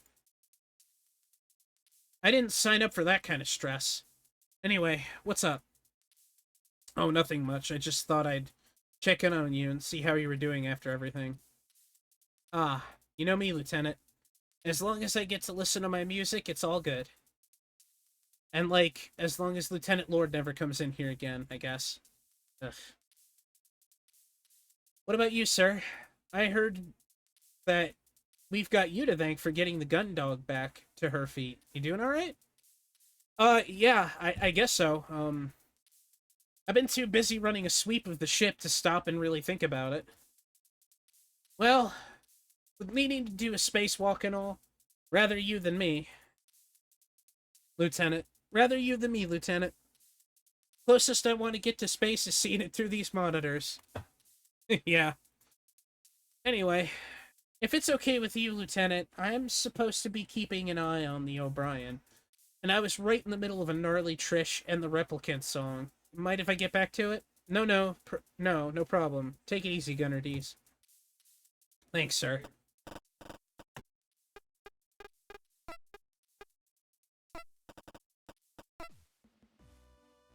As you walk by the mess hall, you stop to take a look inside.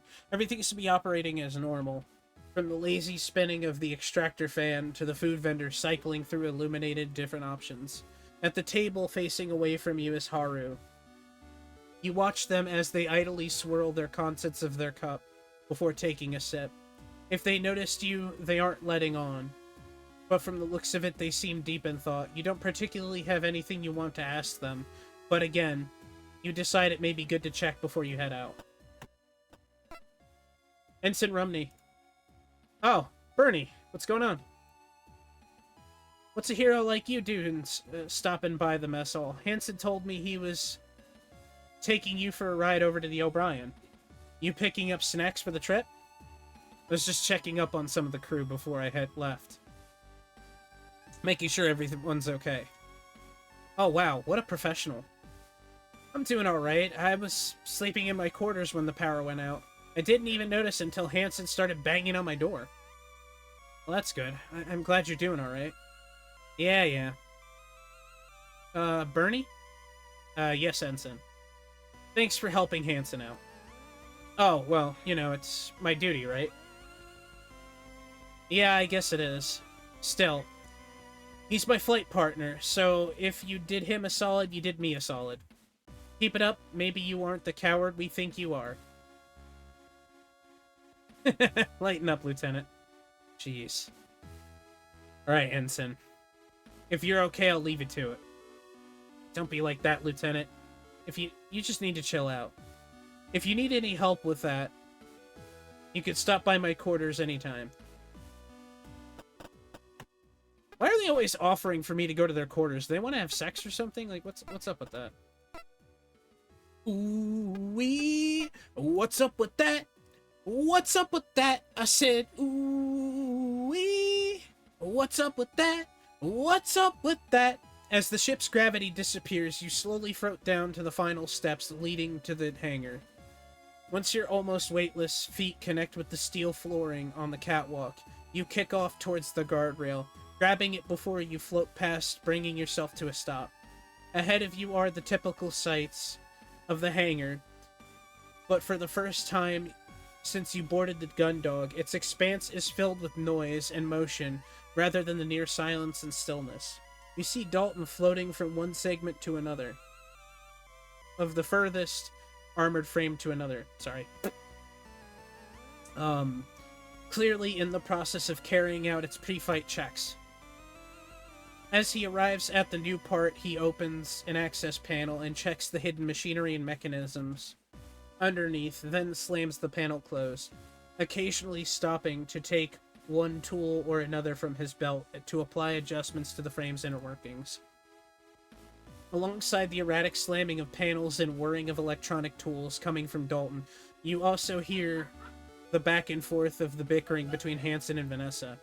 You watch as Hansen, donning his flight suit, snaps at the lieutenant and then kicks off into the empty space of the hangar, swiftly followed by Vanessa, who does not let up, whatever it is she's trying to discuss. Glancing at your watch, you notice it's almost the scheduled time to depart and start the mission. No use putting it off any longer, I guess.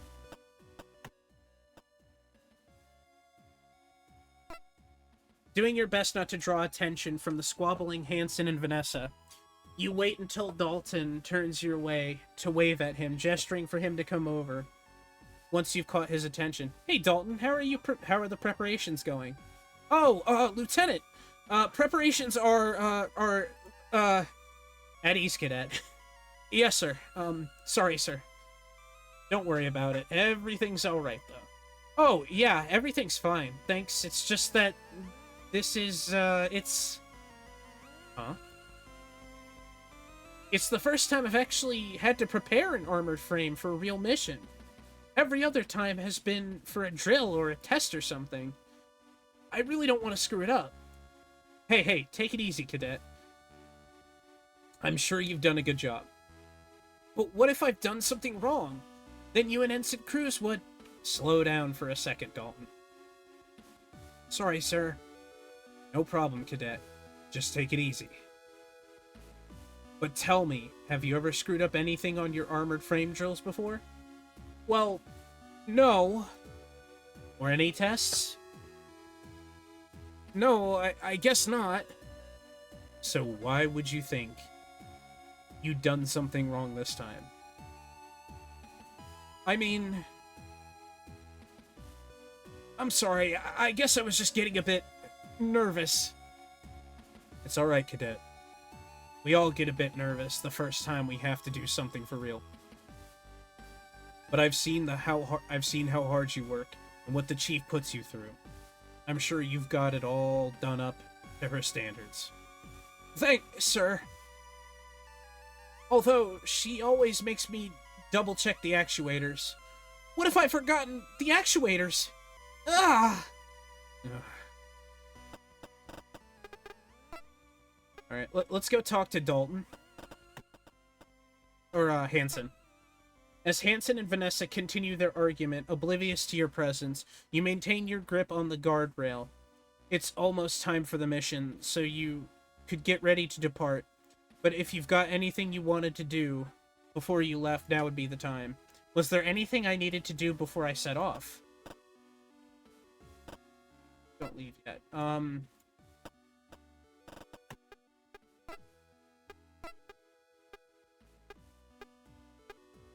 I kind of talked to everybody, haven't I? I talked to the doctor, I talked to Cassie, I haven't talked to the captain. I suppose I could go up there really quick and talk to her, maybe? Hmm? Yes, Lieutenant, can I help you? You thought you'd know what you wanted to ask the captain, but in the moment, you find the words catch your throat, and you're suddenly unsure of yourself. You've got a lot of questions and not a lot of time. It doesn't help that some of these questions are more dangerous than others. I have a mission to prepare for, and you need to be boarding that armored frame with Ensign Cruz soon. If you've got something to say, I suggest you do so quickly. I don't have a lot of time to complete the mission plan, and I can't talk with you for long. Based on the captain's tense response... Jeez. Oh, man. Let's see what she looks like with the Dojin art style really quick. I want to see. Oh, so she kind of looks the same. Okay.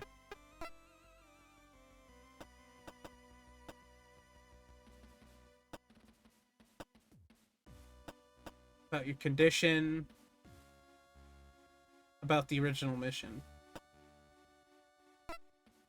You draw a deep breath and hold on to it for a moment. You're well aware of the risk you're about to ask, but you know you could ignore it. What you'd seen in the captain's quarters, especially as she was about to send you out for mission. I was just looking to check with you that you trail off and try to find the most diplomatic way to voice your concerns. I wanted to make sure that you were all right before I headed off.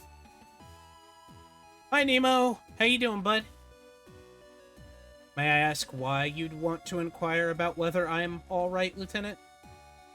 Your previous convictions about the wisdom of this line of questioning begins to slowly fade under the captain's gaze. Well, it's just that after the condition you were in, when I was in your quarters, Uh-oh. Your stomach sinks like a rock, and you feel a chill move down your back as the captain's gaze strikes you. Your words catch in your throat, and you find yourself stunned by her look, unable to move.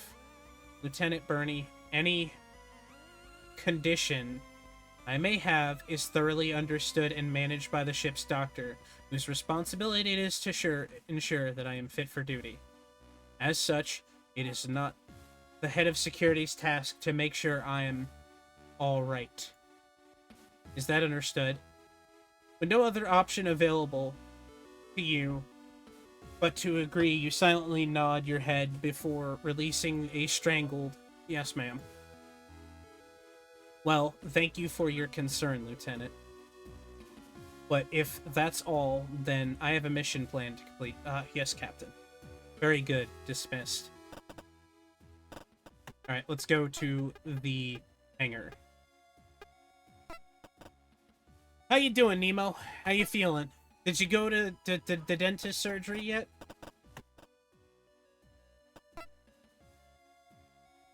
Was there something I needed before I set off? Depart. Although the prospect of the upcoming mission makes your stomach drop, you take a deep breath and hold it briefly, and then exhale slowly, calming yourself, gathering up your resolve to kick over to the storage lockers near the hangar entrance to remove a flight suit from pulling it on over your normal uniform. It had taken much longer to get the suit on earlier, but thanks to the unwelcomed refresher, you now slide it on with relatively effortlessly. After closing the clasps on the last of the suit's seals, you take the helmet from the locker and tuck it under your arm, turning back to face the main hangar. Hansen and Vanessa's bickering doesn't seem like it will end anytime soon. So with a wary exhalation, you float forward, vault towards the guardrail, and kick off of it, sending yourself towards Hansen's armored frame. "Lieutenant the Cat reporting for duty," you announce loudly as you grab the shoulder of the armored frame. They're having trouble booking me, apparently. It may take a long time for them to get through it, and that might be why they're kind of struggling with schedules. There may be too many people. It is summer, so a lot of kids are going to be off, too. Remember that. So a lot of kids are going to be, like, getting, like, surgery and stuff like that, too. Stopping in the middle of what she was saying to Hansen, Vanessa turns to face you. She pushes off the hangar ceiling and heads towards you, not waiting to arrive to begin her lecture. "It's about time you arrived, Lieutenant. You're due to depart in a few minutes. What exactly do you think you were doing turning up this close to the mission start time? I'll remind you that I'm responsible for overseeing this assignment, so I won't have your lack of timekeeping impacting the outcome. Now before she can get much further into her tirade, Vanessa is cut off by Hansen, who floats in between the two of you and into the open cockpit of the Juno. Ensign Cruz ready for departure. He stares lazily before disappearing into the armor frame, taking Vanessa's attention away from you and back towards him. "Don't forget, Ensign, I'm counting on you." Vanessa calls into the cockpit. If Hansen answers, you don't hear it. Well then, Lieutenant. Have you got everything you need for your mission? I don't see you carrying a PST or a guide from the Chief on removing O'Brien's black box, didn't you? Hey, Lieutenant. The Chief's loud call from across the hangar entrance, and you see her heading towards you with a large off-white object under one arm and a manila folder in the other. As she's halfway across, she launches the object at you. Although you manage to grab it with your free hand, its momentum pushes you back into the armored frame, and you hit it with more force than you expected. Ah! It takes you a second to recover, but once you realize that the Chief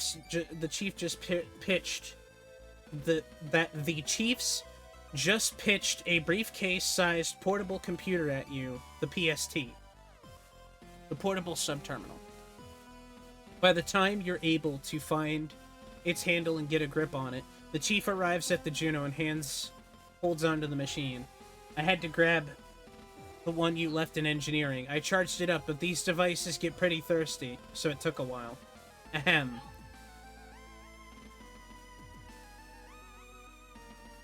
And here's the instructions for removing the black box. The O'Brien's is swift like the gun dog, so there shouldn't be any difference in procedure as long as you follow this to the letter. Ahem. Ignoring Vanessa, the chief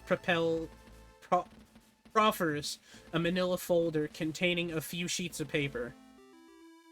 Rearranging your hold on the helmet and the PSD, and your grip on the armored frame. You just managed to take the folder from her. You got the black box guide. Hem! You glance back to Vanessa, who hovers behind you, an increasingly deep scowl on her face. Before you have the opportunity to acknowledge the lieutenant, the chief lays a hand heavily on your shoulder, returning your attention to her, almost making you drop the folder. Don't forget, Lieutenant, the PSD needs access verification to open the doors, so your ID won't work on the O'Brien because you've not been assigned to it. You'll need to use the ID of one of the O'Brien's crew to get anything working. Oh, right. Thanks for the heads up, Chief. If that's the case, would you mind hanging on to these until I get back? Sure thing, Lieutenant. Anyway, I've got the engines to be reactivating. What were we handing to her? Also, let me give Nemo a shout-out really quick. Oh, ads are about to play, by the way, guys.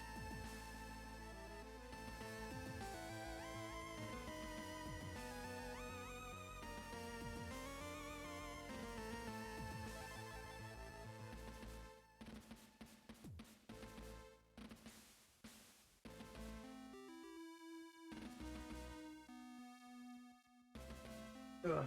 It looks like it anyway. Thank you, dude. Of course. I'm sorry that they're taking a while to book you, though, Nemo. That sucks. I'm really sorry about that. I hope it, I really do hope it, improves and you can get in sooner rather than later. Because there's nothing worse than having to wait for a surgery, no matter how, like, kind of chill the surgery may be. Oh, ads. Okay, I'm gonna take a break real quick, guys. We'll be back in about 3 minutes.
Alrighty.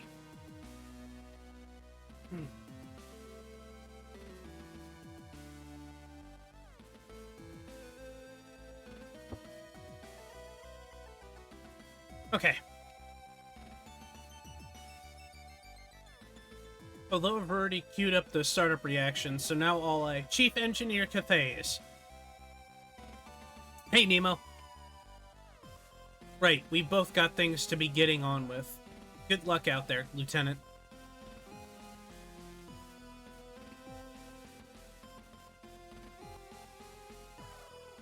Okay.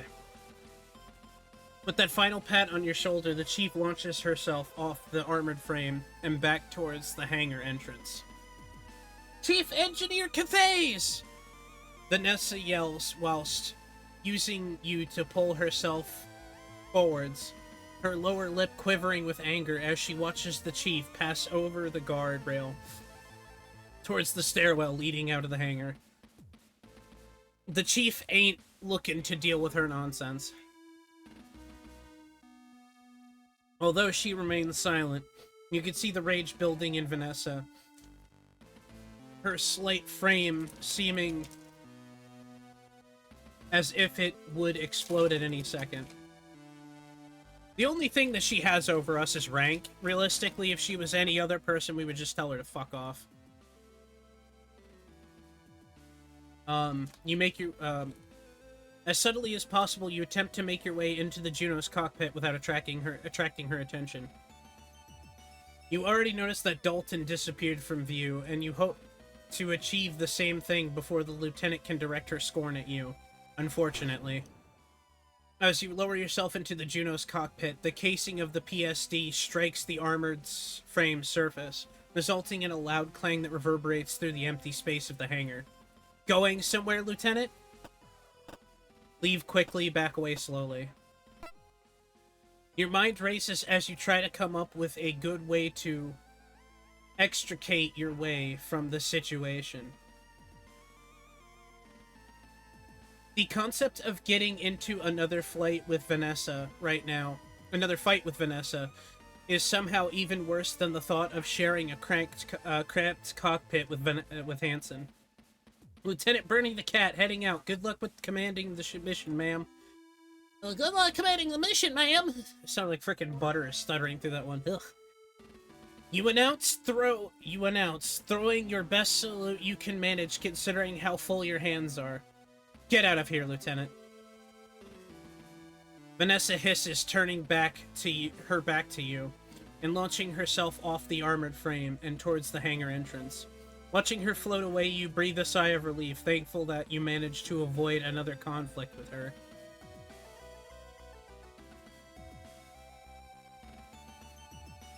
I cannot wait to lie down in my bed, by the way. I am very sore today.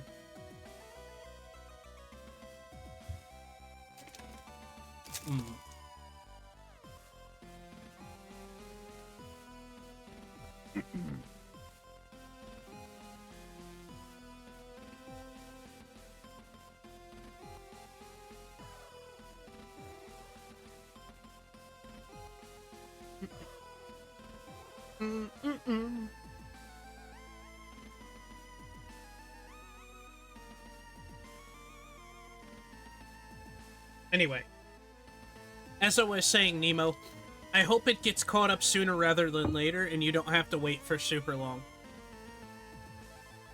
Turning towards the cockpit entrance, you make your way inside, pulling the lever that closes the hatch behind you. But with the hatch closed, all you can hear is the gentle hum of the frame's subsystems.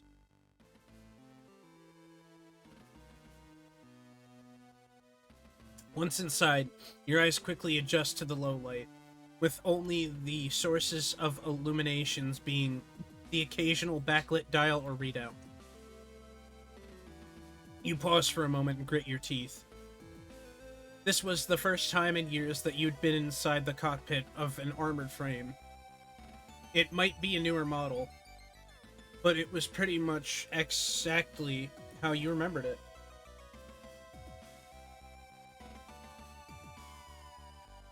Snapping back to the present, you do your best to head off the thoughts that you know will follow your reminiscing by taking a look around the cockpit and seeing where you would be sitting.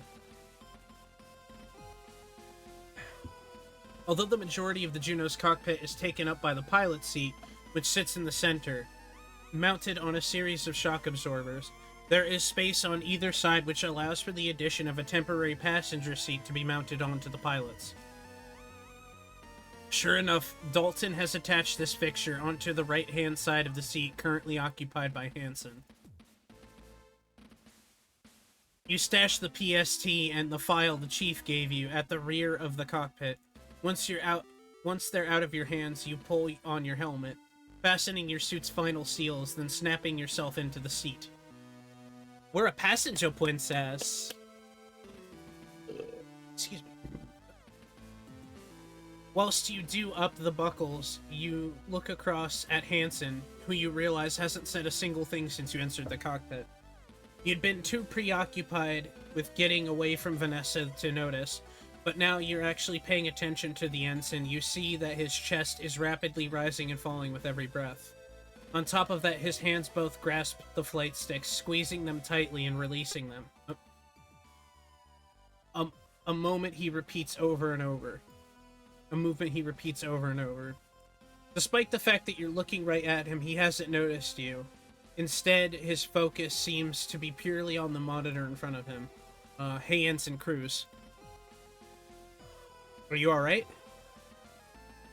There's a slight delay, but the second after you ask him, he releases his grip on the flight sticks and turns to face you, an intense expression.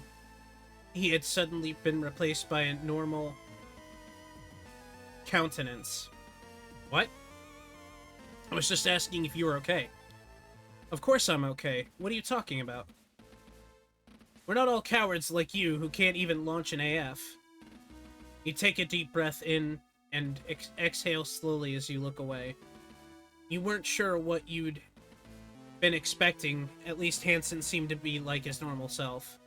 Thankfully, any follow-up from him is cut off by Vanessa's face appearing on the comm screen and her voice on the frame speakers. Gundog 1, this is Lieutenant Lord. It's 6:30 Jovian Standard Time, and the mission has begun. Please confirm you're ready for launch. Copy that, Lieutenant Lord. This is Ensign Cruz and Gundog 1, all systems ready for launch, and waiting for authorization. Understood, authority granted. Stand by whilst you're transported for takeoff. Although the Juno's monitors hadn't been turned on yet, you can tell that the reverberations you feel are coming from it being lowered to from the hangar out of the underside of the ship. Activating all systems. Now. Once all the monitors come to life, illuminating you and Hansen with their glow. Gundog 1 ready. Gundog 1 releasing restraints. Gundog 1 launching. Once the armored frame is free of its restraints, Hansen slams the flight sticks forward in unison, sending the Juno hurtling away from the Gundog, causing it to shake with acceleration. As the cockpit shudders, you unconsciously grab onto the straps, keeping you in the passenger seat, and squeeze them tightly. With the frame continuing to accelerate, you do your best to keep a neutral expression, but despite this, Hansen looks across and notices your grim appearance. What's the matter, Lieutenant? Feeling flight sick already? No, I'm fine. You lie. Sure. Just sit back and watch how a real pilot handles an AF. Although you thought Hansen had launched at maximum thrust, he somehow managed to find an extra burst of acceleration, causing the cockpit to shake further, doing nothing to help the nausea you feel. If you throw up, sir, your helmet stays on. Eventually, Hansen eases up on the acceleration and the juddering stops. Although you're still slightly nauseous, you slowly begin to feel less like the little food you had time for the day will be reappearing in... the little food you've had time for today will be reappearing inside your helmet. As the Juno continues to cruise forwards, you and Hansen both sit in near silence of the cockpit. With no real indication of distance between you and the O'Brien, or the speed you're traveling. It's difficult to keep track of the time, and the journey drags on. There's no way for you to be exact, but it feels like at least half an hour has passed, with neither of you saying anything. Eventually, the oppressive silence, coupled with your increasingly desperate desire for a distraction, forces you to think about something you've never thought you'd do. Willingly start a conversation with Hansen. Apologize, ask about the gun dog, leave it. Hey, so, you stop yourself wondering if this is a good idea. You spend some time thinking about it after Cassie's response, and your actions had begun to weigh on your mind. So, in normal circumstances, you'd never have brought it up again, but considering you and Hansen are both stuck together like this, you thought this would be the probably the best time to make things right. I wanted to say about the other day. What, when you threw that sucker punch to try to impress your girlfriend? You hold your tongue and calm yourself. True to form, Hansen wasn't making this easy. You committed yourself to the moral high ground, and you weren't going to let him make you lose it. Yeah, that, I just wanted to. Because that was a really weak hit. I had rougher than that from the girls back on Europa during shore leave. So what about it? You saying you want to go for round 2 when we get on the O'Brien? I just wanted to say that I'm sorry. Whatever. So, you start before trailing off quickly, as Hansen doesn't acknowledge you at all. How long have you been on the gun dog? He gives you the briefest flicker of acknowledgement, but doesn't take his eyes off of the main monitor. What? I was just asking, how long have you been stationed on the gun dog for? Why? You're only seconds into this conversation, and it's already the one you're beginning to regret. I just, thought I'd ask. I've heard people talking about your piloting, and... Yeah, well, people could say whatever they like about my piloting. It doesn't make any difference, because I've been stuck on this joke of a ship for a year. Not that it matters. Every other pilot in the JCF is doing nothing but drills right now, so who cares where I am? A fresh, uncomfortable silence hangs in between the two of you as you mentally scramble for a response. Oh, his head turned. That was weird.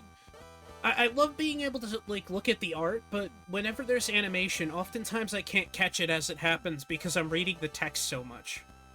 So what are you doing on this ship anyway? How'd you screw up? Your first instinct is to fire back that you aren't a screw-up like him, but you know that you can't admit that Cassie had your transfer put through as a favor without the risk of getting back to Vanessa. I didn't screw anything up, I just got transferred here on short notice to fill the role, that's all. Oh, whatever, sir.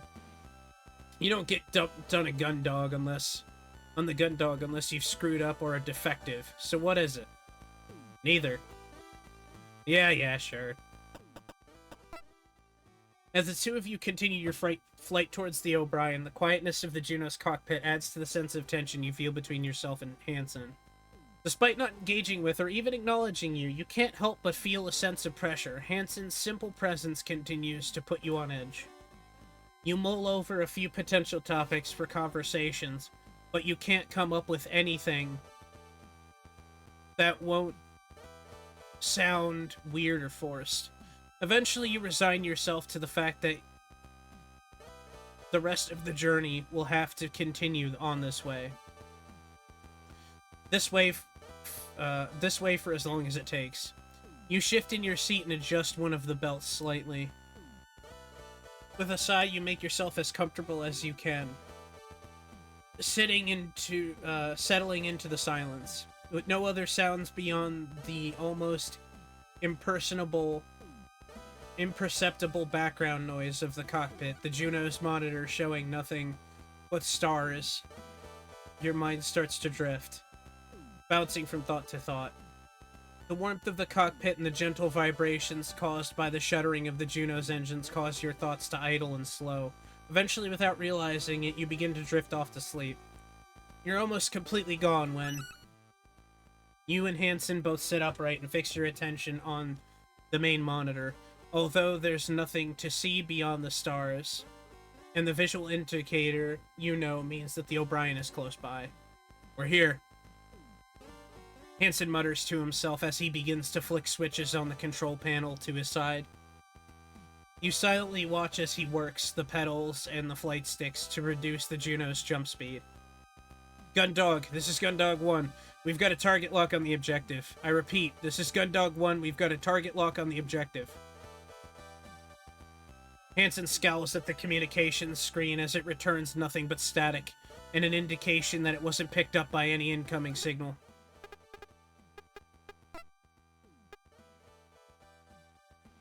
He quickly resets the switches on the control panel before activating them again. I repeat, Gundog 1. Or Gundog, this is Gundog 1. We've got a target lock on the objective. Do you read? Piece of junk. His foot strikes the paneling underneath the main monitor, causing it to flicker momentarily, but doing nothing to help obtain the signal. With the O'Brien now visible on the screen, you remain silent as Hansen continues to deactivate and reactivate the Juno's transmission system.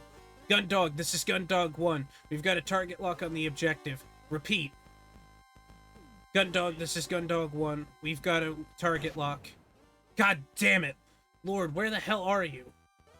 Hello? Hello?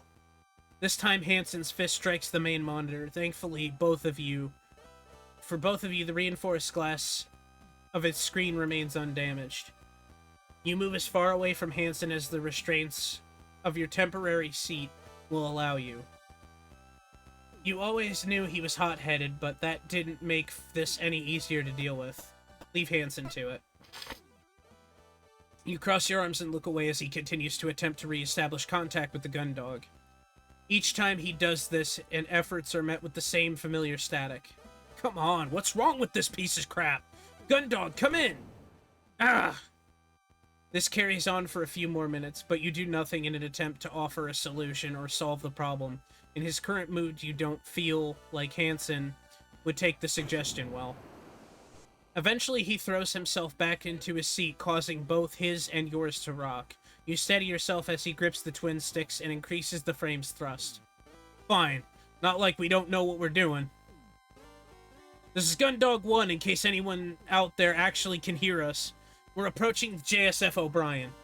We're carrying out the visual inspection of the O'Brien right now.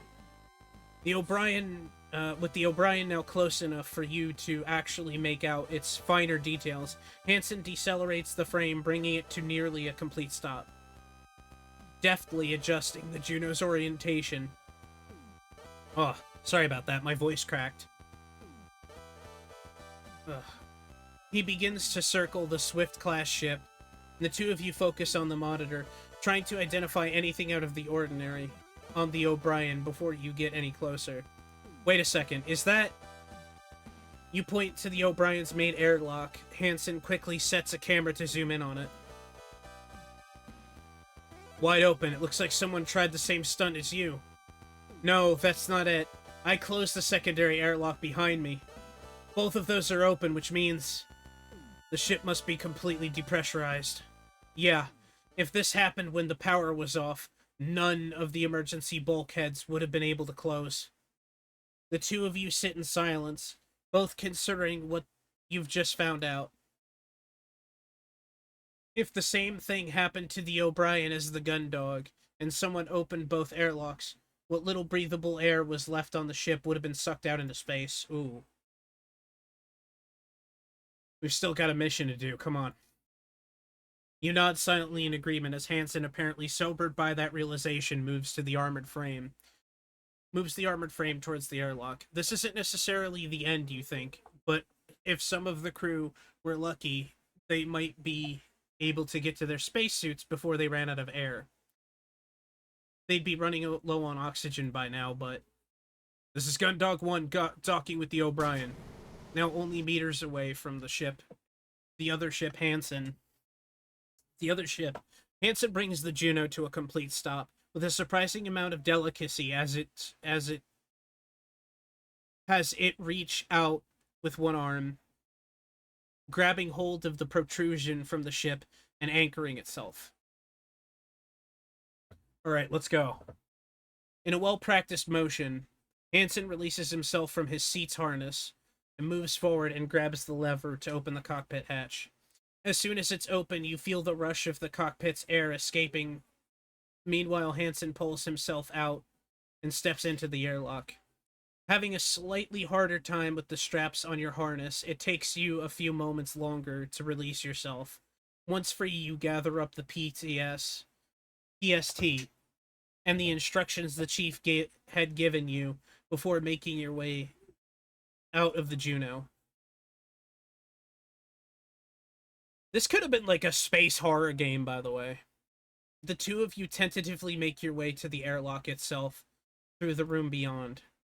Although nothing is obviously broken or wrong, the fact that you're standing in an area completely identical to the Gundog, open to space, and completely uninhabitable, sends a shivers down your spine.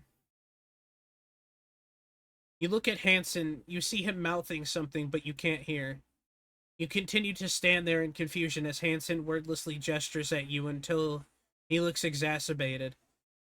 It takes you a moment, but you realize what's going on. You reach up to the radio on your chest, flicking the switch and activating it. About time you figured that out, sir. Hansen's voice crackles over the radio, your helmet's radio, unlike the Juno, where the cockpit was pressurized so you could hear each other. You now find yourself standing in a complete vacuum with no sound, where no sound can travel. So what's the plan? You turn to survey the empty void of the airlock. The first priority given by the captain was assisting the crew of the O'Brien to get their ship back online. But judging the current state of things, you weren't sure you'd have much luck with that. The plan. You say to yourself more than to Hansen as you go over the current situation in your mind. That's right, Lieutenant, the plan. Right now, you've got rank. So without Lord screeching over our comms, this is on you. Unless you're after a trip down memory lane and want to sit in the Juno's cockpit whilst I do everything. A mix of shame and anger swells inside you as you bite your tongue to not snap at Hansen with the first thing that comes to mind. Stow it, Ensign. Despite the way he said it, he wasn't wrong. With nothing coming from the Gundog, you are now the highest-ranking officer involved with the mission. Alright. First priority was to assist the crew. It doesn't look like anybody's going to be in this part of the ship, but we still need to try. Since I've used the PST before, it's going to be easier for me to carry out that search. Whilst I'm doing that, you can start removing the ship's black box. You hold up a manila folder that the chief had given you on the Gundog. Hansen takes it from you and clumsily flicking through it with his gloved hands. It's on the bridge, huh? How are we gonna get up there? The same way I did on the Gundog. Come on. You turn around and head into the ship, eventually arriving on the central hub. Okay then, Lieutenant, now what?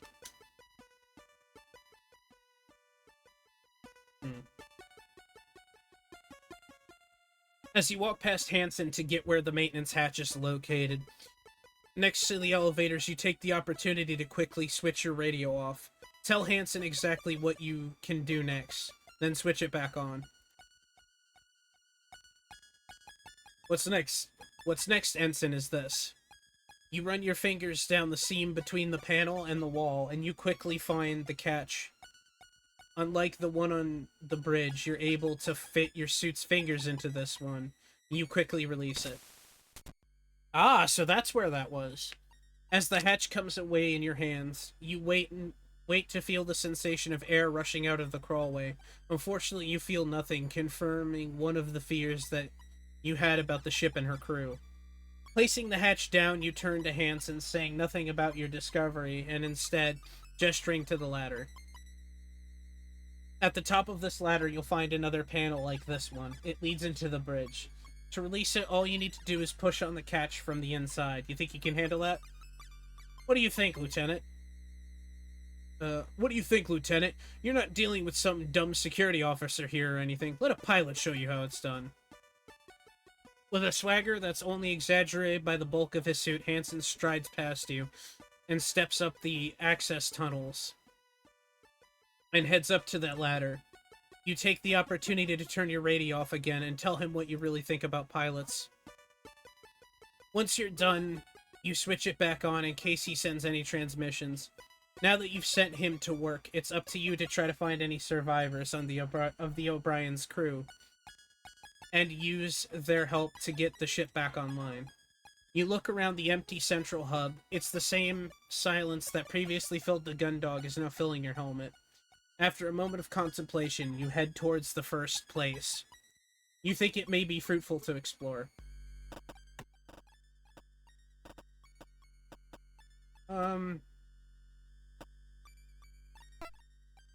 You reach out onto the maintenance crawlway and grab a rung on the ladder. Stepping forward, you place your feet onto another rung you can barely see, and then instead of following Hansen up, you start moving downwards. As you descend, the crawlway eventually becomes completely dark. The only indication you're given that you reach the bottom is when you bring your foot down and unexpectedly stop the floor of the floor panel. Now the bottom of the shaft, you grope around in darkness, looking for the catch that will release the panel by the elevator onto sickbay. Ugh.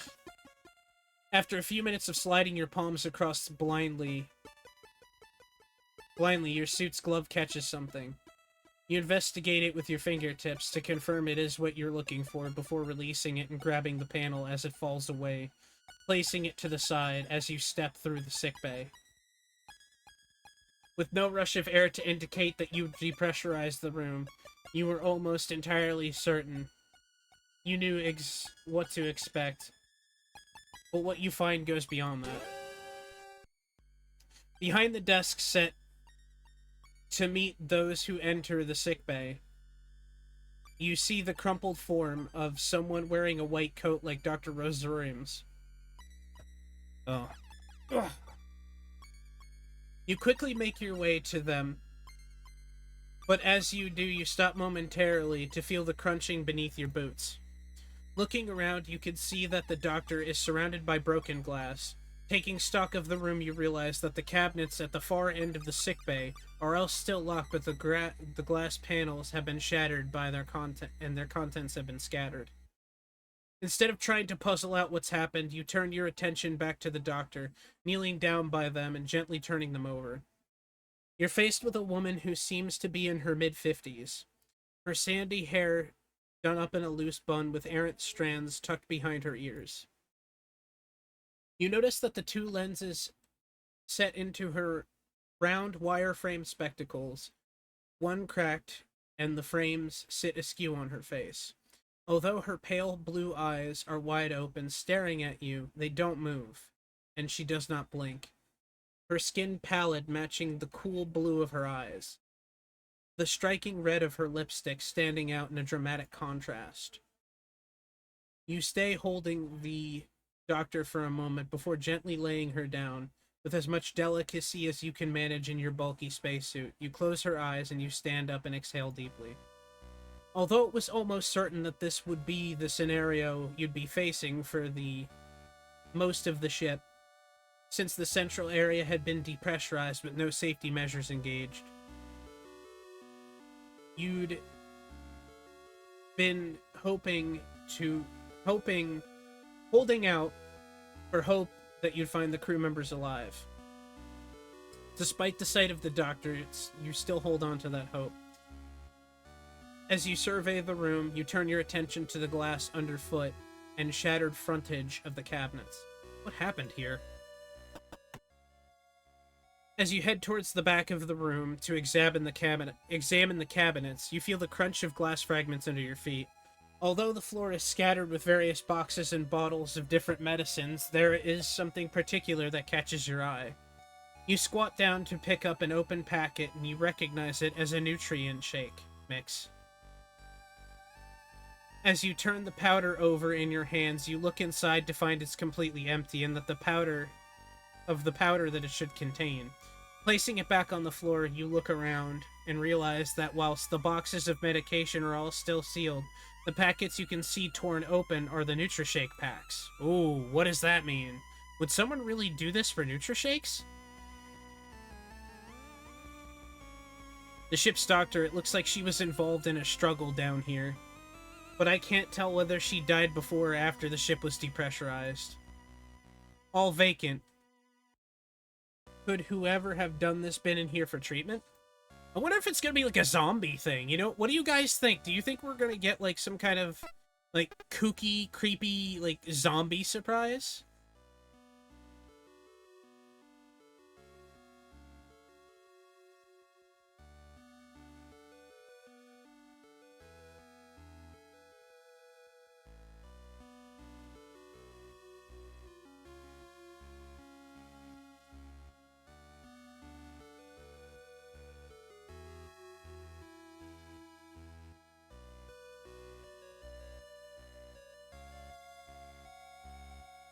Sorry, I was answering somebody. My eyes are also killing me.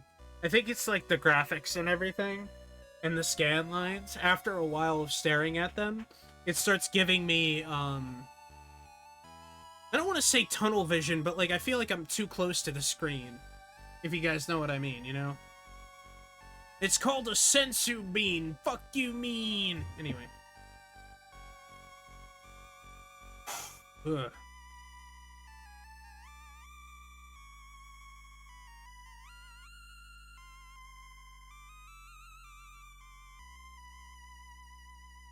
Give me a minute to just kind of adjust my eyes for a second.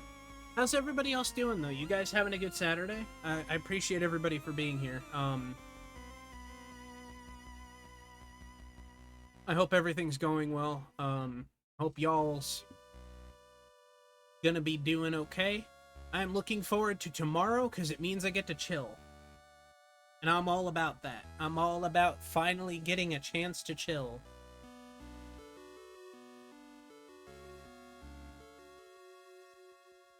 Ugh.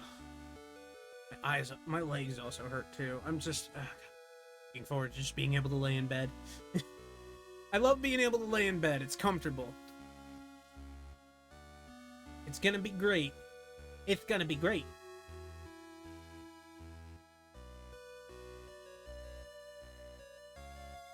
Get some stretches in. Actually, everybody, real quick, everybody stand up and do a stretch. Everybody stand up and do a stretch if you can. You can't stand up, do another kind of stretch. I don't know what else to tell you. A little bit of extra energy can come from stretching. Ugh. Oh, what a freaking day. I'm proud of myself, though. I got a lot of stuff done. I started working on a logo and got that pretty much done. I sent it over to somebody to kind of see what they would think, and a lot of people seem to really like the logo. So I think the theme is kind of like standard. I made a pretty good like Patreon post. Apart from me, eh? No, Nemo, you're not the only person who watches me that actually has like mobility issues. My friend Puff does, and Nano Goblin too, so I'm just covering bases. I have, surprisingly enough, I do have a large disabled fan base. Not that that's a bad thing. I don't mind. I'm happy to have any audience. It doesn't matter who they are. Or what ailments they may have. Yeah. Yeah, one of my friends, she has fibro, and I don't know what's wrong with Nano, or what ailment he has. Sorry, I'm standing up at the moment. I don't know what ailment he has, but he also struggles to be mobile, so don't take it personally. I have a mobility assistance device, but I don't usually need it. That I didn't know. I feel like you've told me, though, so forgive me if I don't know, if I don't remember. Isn't it funny you see me, like, glitch all over? Like, I'm trying to, like, kneel to do, like, face at camera so that it tracks me. A cane? Yeah. That's a little different. That's... Yeah, Puff has one of those, too, I think. Mobility is an unfortunate beast. Yeah, but that's not a problem. I don't mind. Canes are pretty pimpin' anyway. Like mobility device accessory. You know what I mean? Plus, you can hide a knife in it. Like, how would you not want a cane?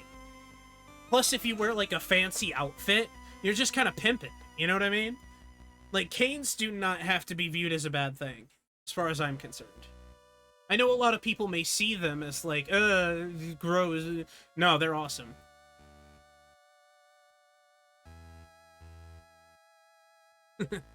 I do not have a knife cane. I mean, you could.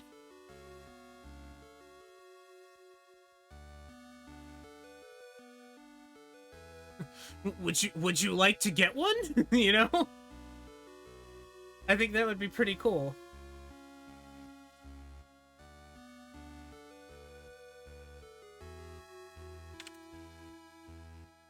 Damn.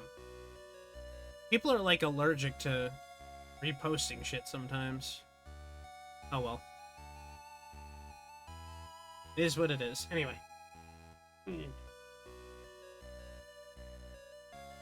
So, I am a little bit sad because I would love to watch wrestling tonight. Because it's Money in the Bank tonight. But I'll just watch the catch-up when I lay in bed, and, you know, when that comes, that happens.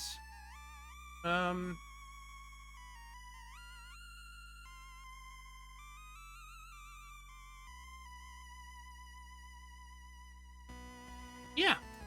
Alright. Let's continue our way through the horror ship that we're in. There's no one in there right now. No point in opening that door. Out of order. They're gonna make me fucking walk around. Ugh. Dull starlight from the airlock that illuminates the central hub, barely illuminating the exit above you. Why does nobody have a flashlight? As you continue towards it, you pause as your radio hisses to life. Hello? Hansen? Lieutenant Commander Quinn from the JSF Gundog. Cassie, what are you doing on this? We're picking up your signal and have arrived at the rendezvous area. Please transmit your precise coordinates. Over. Cassie, what are you...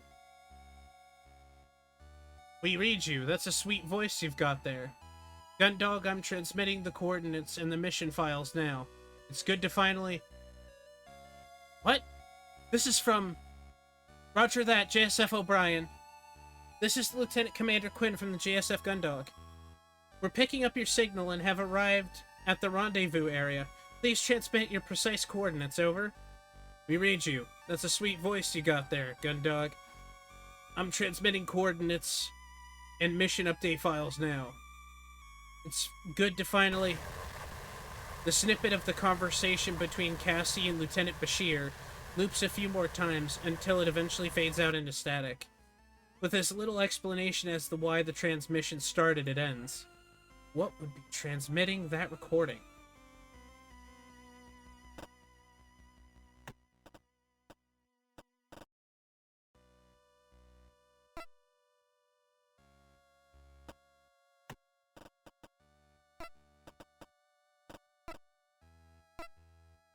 Bracing yourself with your left hand against the wall. By the entrance to fire control, you bring your right hand down to a fist against the door. You continue to pound your fist against the unyielding entryway, hoping that if there's anyone in there, they have enough air that they'll be able to hear you and respond. After a few seconds of pounding, you press your helmet against the door, hoping that you can pick up the vibrations of someone returning your signal. You're met with nothing but silence.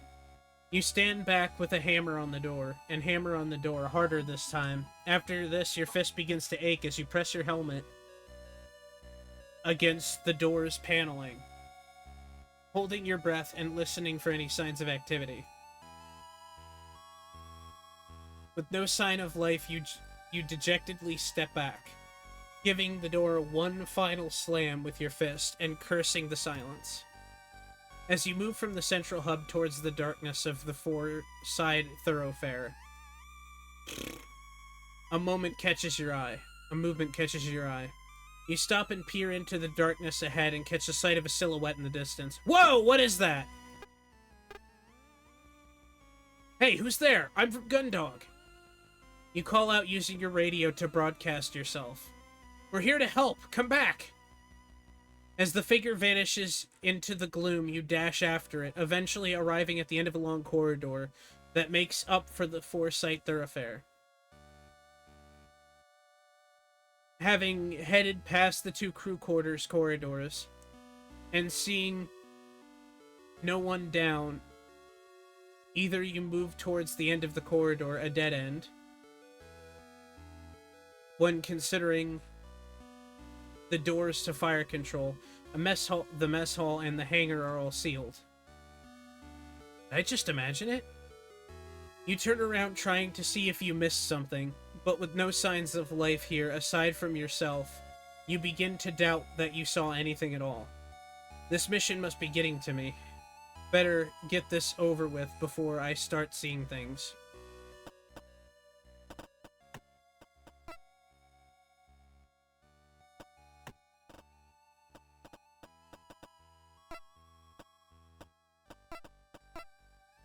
Given the time when the Gundog and presumably the O'Brien had blacked out,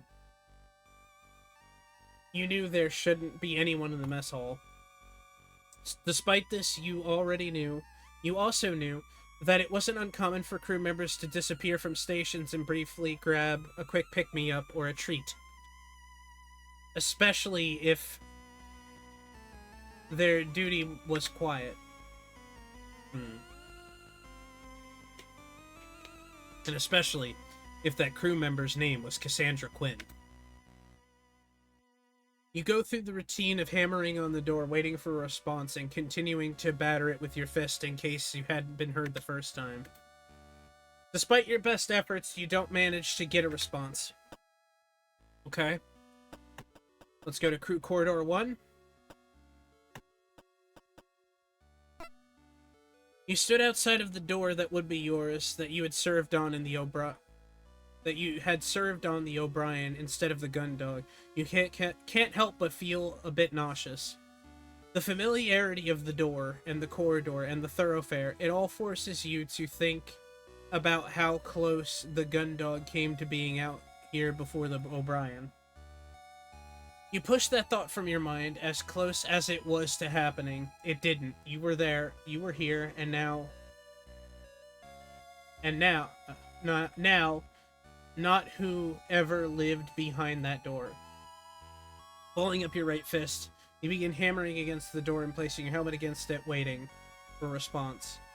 When you don't get one, you repeat the process a few more times until, eventually, you step back, rubbing your gloved hand to try to ease the soreness from pounding on the door.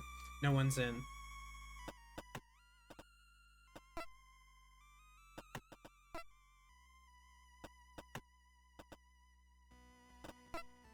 You approach the captain's quarters at the end of the corridor and see the same Jovian insignia as the one on Captain Bartomew's door. Below it is the nameplate, which proudly presents the O'Brien's captain's name, Paul Henry Gerard. As with all other locked doors you encountered so far, you begin bracing yourself before hammering on the door with your fist. After a few seconds of this, you lean in to listen for any response. After hearing nothing, you repeat the process a few more times, stopping blah blah blah blah blah. At the time of the blackout, if anything was going to plan, then Captain Myers should have been on the bridge of the Gundog, not Cassie. Who the fuck is Captain Myers? Maybe that's the situation here. You spend a few more seconds thinking about the other optimistic scenarios before turning away and heading back into the corridor, not giving your mind the opportunity to shift towards the more negative possibilities. For all our sakes, Captain, I hope you're not in here. I love that they gave me a gun, because, like, they knew.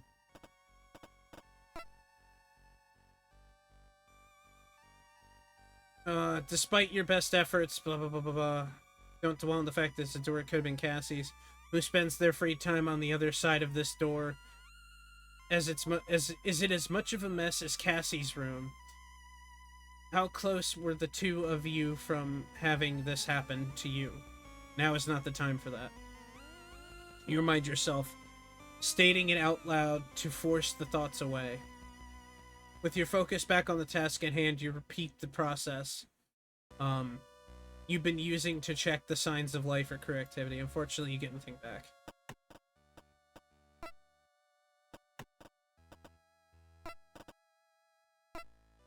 As you make your way through the gloom of the four-side thoroughfare, you absent-mindedly knock on the low-gravity warning sign before the double doors that lead to the ship's hangar. Hey, Cammy. How you doing? How was Resident Evil? Placing the portable sub-terminal by your feet, you hammer on the doors with your fist, hopeful that if someone's in there, they'll hear your signal and reciprocate in kind. Around 10 seconds of this, you stop and press your helmet against the door. If there is any noise in there, the vibrations should travel through the door and into your helmet, allowing you to hear it. Was good? That's great. I'm glad you had fun. I was having fun watching.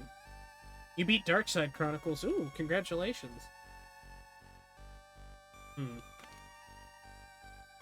That's fantastic news.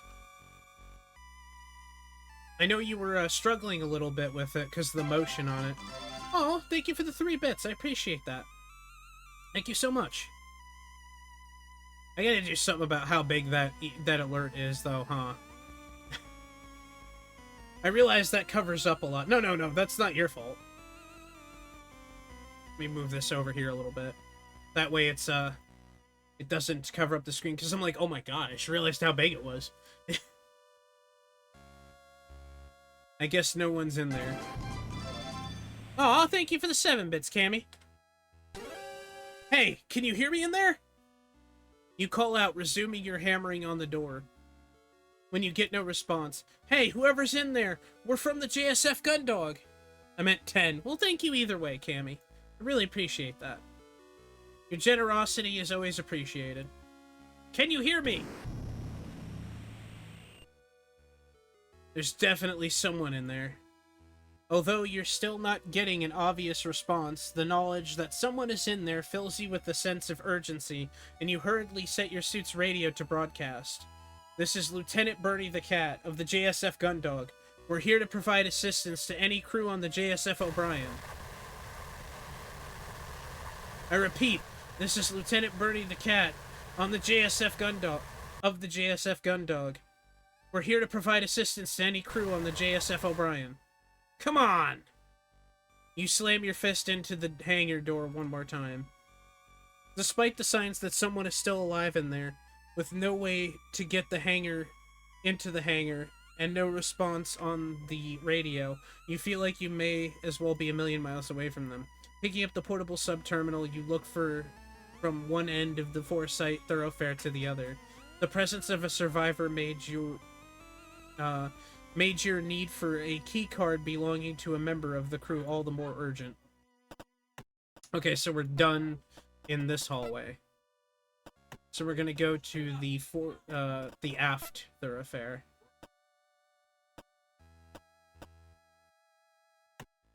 What do we got here? The odds of someone being in there are slim, but it's worth checking. The blast door is just like the one on the Gundog. It probably takes just as much battery to open it, too. It's not worth trying to open until we got the access codes. Just like you had on the other closed doors, you go through the process of making as much noise as possible on the door, waiting for a response. However, there's no answer to your attempted communication, and you head back to justified lack response of getting that no one should be there anyway. Alright. Let's try to hammer on this door. Just like you had seen on the Gundog a few hours earlier, where the aft thoroughfare should transition into the engineering department. Instead, all you see is a gigantic blast door. From the experience crawling underneath one of these, you knew that there was no way you could ever hope of moving it manually. On top of that, there was no point in attempting to open it before you had the emergency access codes. With the battery power the door took to open, you'd probably shut yourself in engineering with no way of getting back out. Before that, though, you'd need a keycard belonging to one of the crew. As it was, you had no hope of even opening it, whether that was pointless or otherwise. You turn back away from the door and make your way back to the aft thoroughfare. Okay. We're gonna go back to the central hub, and then we're gonna go to the bridge, because that's everything. Make your way up the ladder towards the bridge. You find your progress slowed by the bulk of a spacesuit as it catches against the various protrusions that stand out from the walls of the shaft. This is getting spooky, I'm not gonna lie. Despite having to stop multiple times to free yourself from these obstacles, you eventually see the faint outline of the entrance to the bridge above you. Clearing the remaining distance without incident, you step from the hatch onto the bridge. Fucking hell. The absence of any signs of depressurization when you removed the panel in the hub, as well as what you'd seen in the sickbay, had prepared you for what you were about to see. Knowing you were about to see it, however, doesn't make it any easier. At the station on the left, you see a slumped figure of a young man.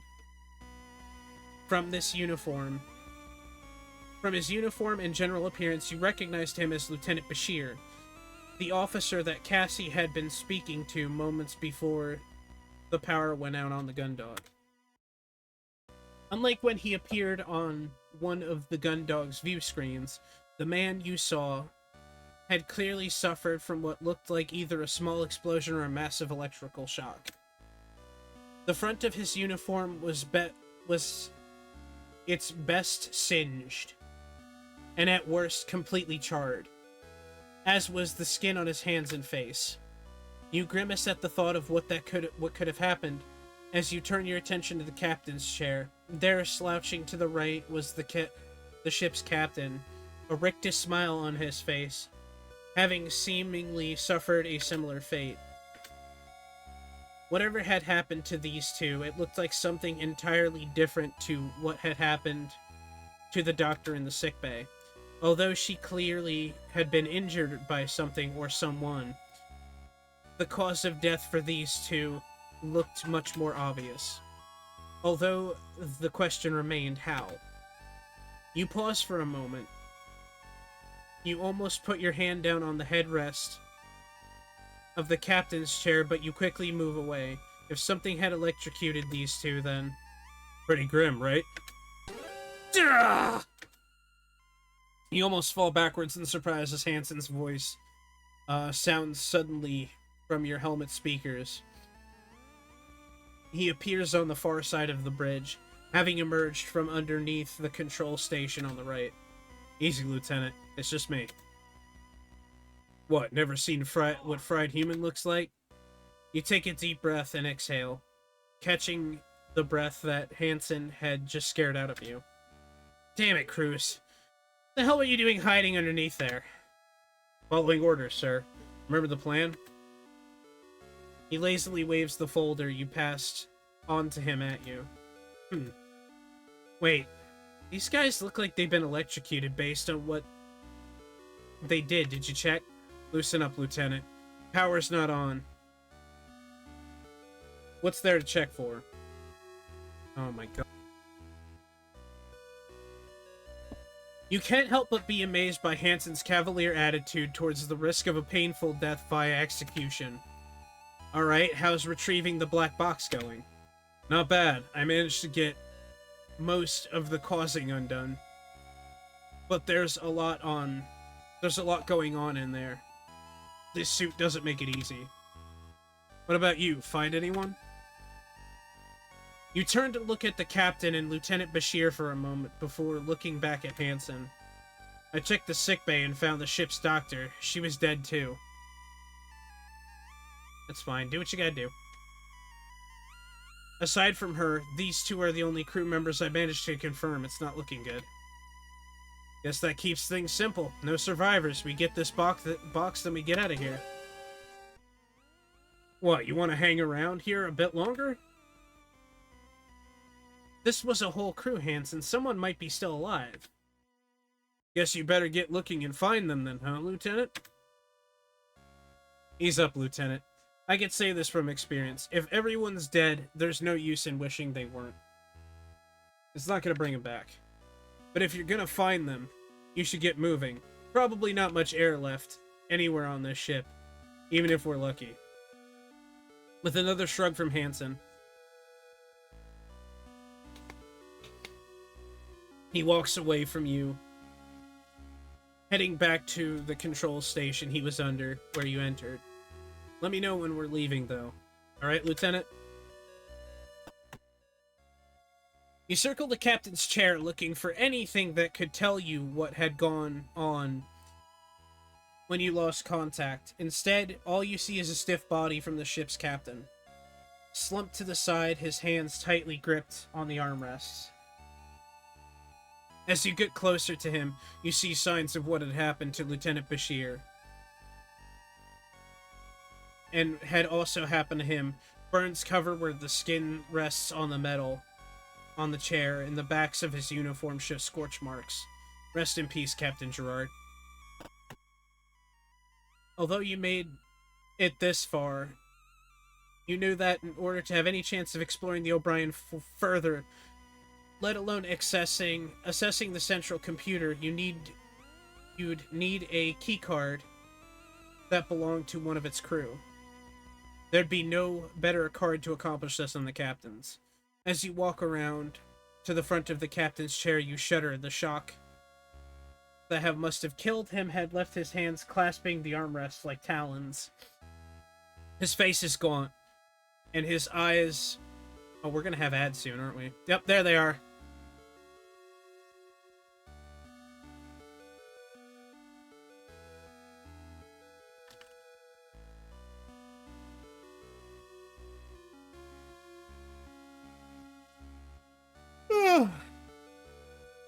Thank you for those that continue to support the stream, watch the ads, or do whatever it is that you can to support me. I appreciate it.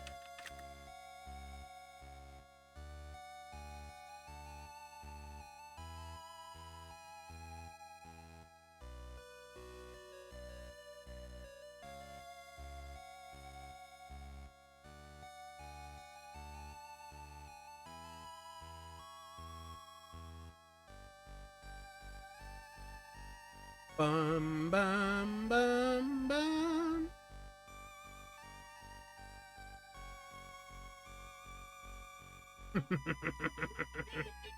What a wild frickin' adventure this has been so far. I'm really enjoying this. Also, damn, we didn't get many ads, huh? Oh well, what are you gonna do? Ugh.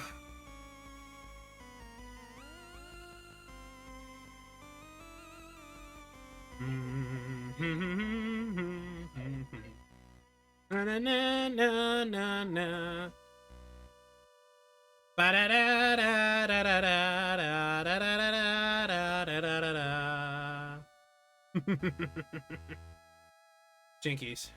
Ooh, oh, good news, guys. We got another card. We got 2 more cards, and I think they're doubles, unfortunately. Let me take a look at my badge progress.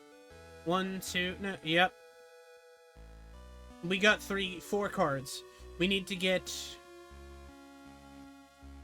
1, 2, 3, 4, 5 more cards. 1, 2, 3, 4. 4 more cards on Steam to be able to get it.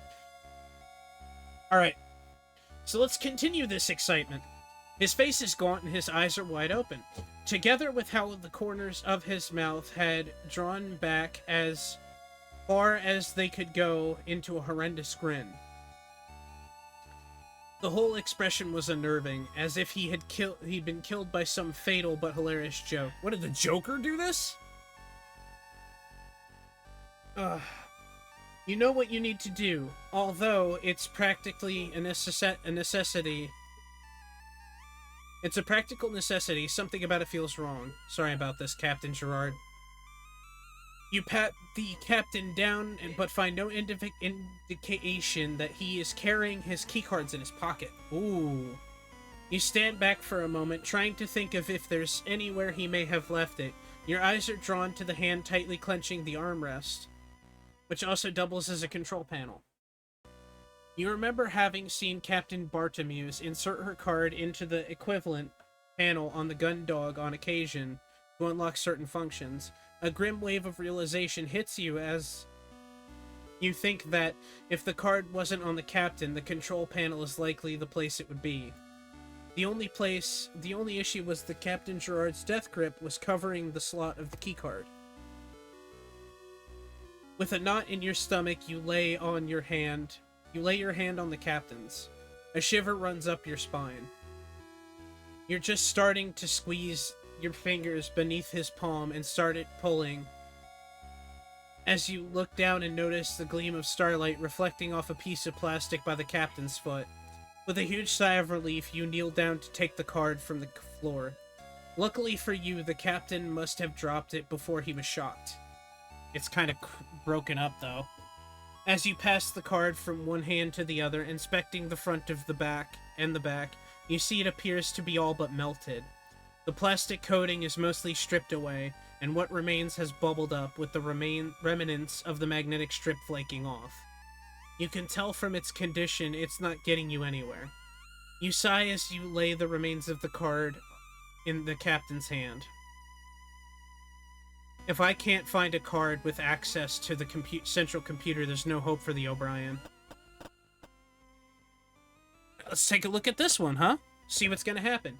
You knew that you needed to find a key card belonging to a member of the O'Brien's crew to explore the ship further. Ideally, the card would belong to the captain or someone from operations, as this would give you access to the central computer. The captain's card had been fried beyond usability by whatever happened to him. But maybe Lieutenant Bashir's card had been more lucky. You gingerly move towards the lieutenant and do your best to be as gentle as possible. You pat down his left-hand pocket trouser pocket. He's got a trouser snake in there, watch out. Feeling nothing through the thick gloves of your spacesuit, you head to the other side as his chair before repeating the same action on his right pocket. This time you feel something. It's a boner! With the unease, you attempt to remove the contents of his pocket whilst trying not to disturb the body too much. Eventually, but with some difficulty,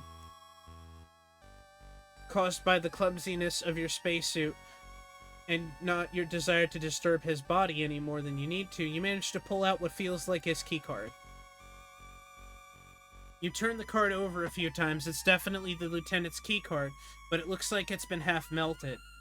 It's not only warped and out of shape, but the plastic coating is blistered and the magnetic strip on the back almost entirely is peeled off. You can tell from its condition that it's totally useless. You would not be able to fit it anywhere into any card reader or terminal, even if the surface hadn't been ruined. Great. Looks like this won't get me anywhere. Just like the captain's, hopefully I can find a second in command, otherwise there'll be nothing I can do on the O'Brien. Hansen seems to be hard at work under the station. I should probably leave him alone. Nothing's working right now, so there's no helpful readouts displayed. I've had enough of staring out into space for one day anyway. There's no sense in disturbing the captain any further. Alright. I don't really know where else we could look.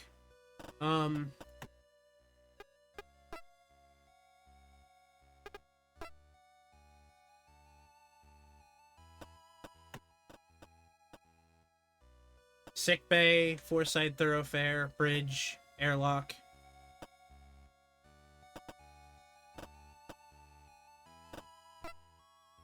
Oh, that's still not open. I don't know what I'm gonna find here.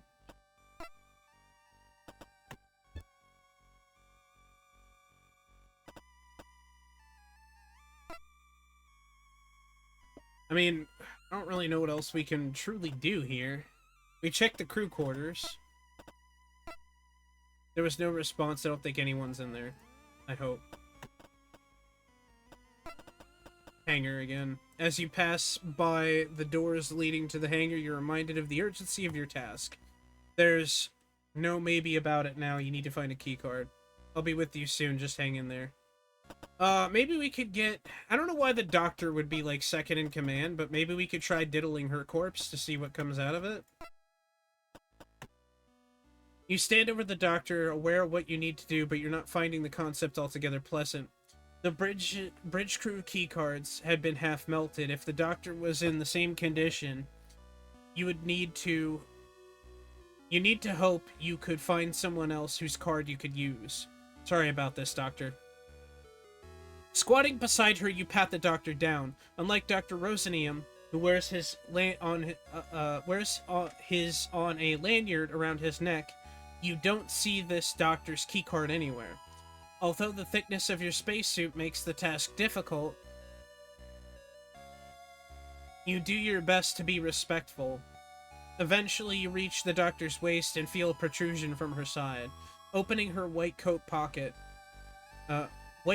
you find an internal pocket. After a moment of spent trying to fit your gloved hand inside, you manage to grab a hold of something and pull it out.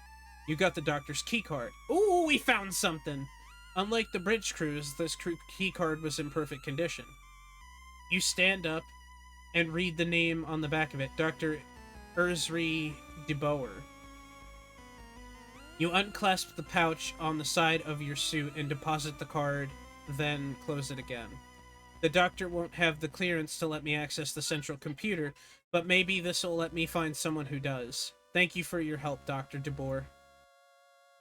I'm sorry we didn't get here sooner. I don't think there was anything we could have done, honestly. We might be able to get into the...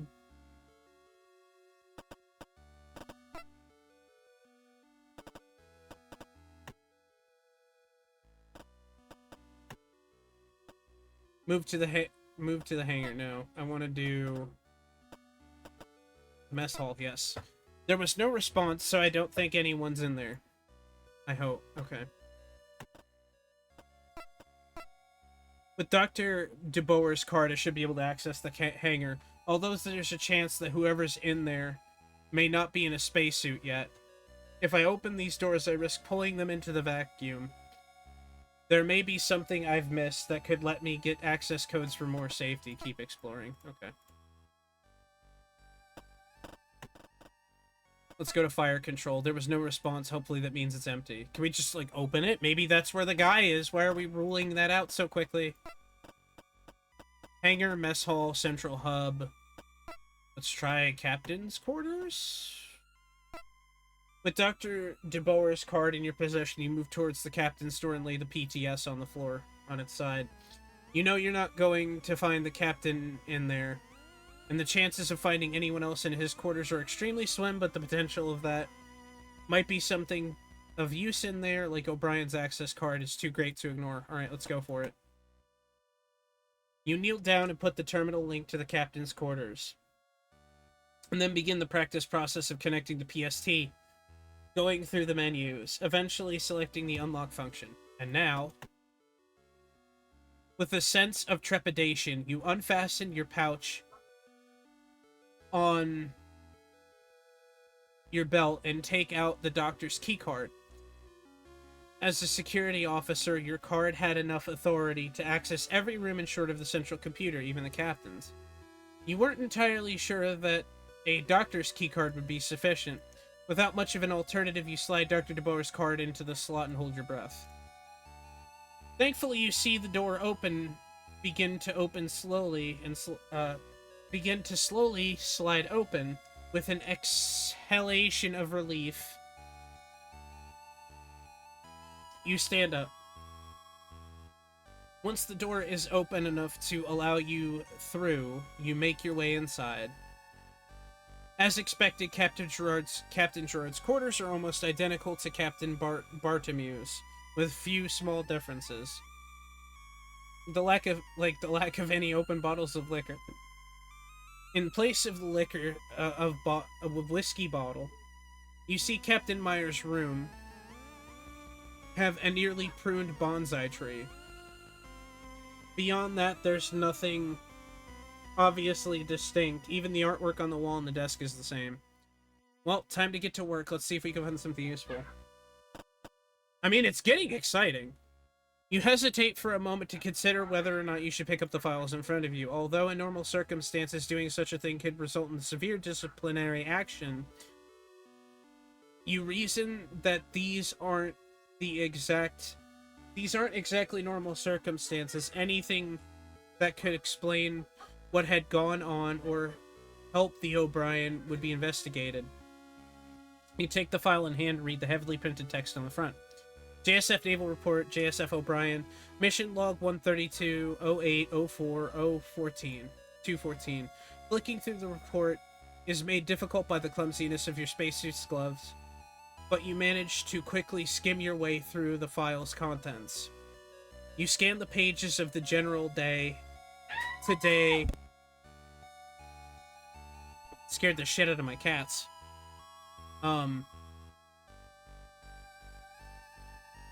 That is genuinely upsetting my animals. Jesus Christ, they need to shut the fuck up. Anyway, to see if you can find anything out of the ordinary. As you work your way through the logs, a few curious entries amongst the expected information catch your attention. April 8th, PC 214, JSF O'Brien's patrol route, patrol path adjusted to investigate erratic Higgs distortion fields in the outer limits of JCF territory. April 19th, PC 14. 214 investigation reveals significant residual boson distortion inconsistent with standard JCF drive output. JCF Gundog dispatched to support with the investigation. April 21st, PC 214. Continuous sweep of the area surrounded distortion fields. Finds an unknown object not recognized as Jovian, Martian, or Solar Federation. Ensigns Brute and Stet dispatched to retrieve object onboarded at 9:17 JST. April 22nd. Long-range communication systems remain down. Source not yet identified by Chief Engineer DeForge. O'Brien moved to rendezvous point to meet JSF Gundog for duty transfer. April 23rd, rendezvous with JSF Gundog behind schedule. Chief Engineer DeForge investigating unknown object, potential cause for communication failure. Destructive investigation authorized. It's getting exciting now. Sounds like they ran into similar issues as us around the time they took whatever this unknown object was aboard. Unknown object, huh?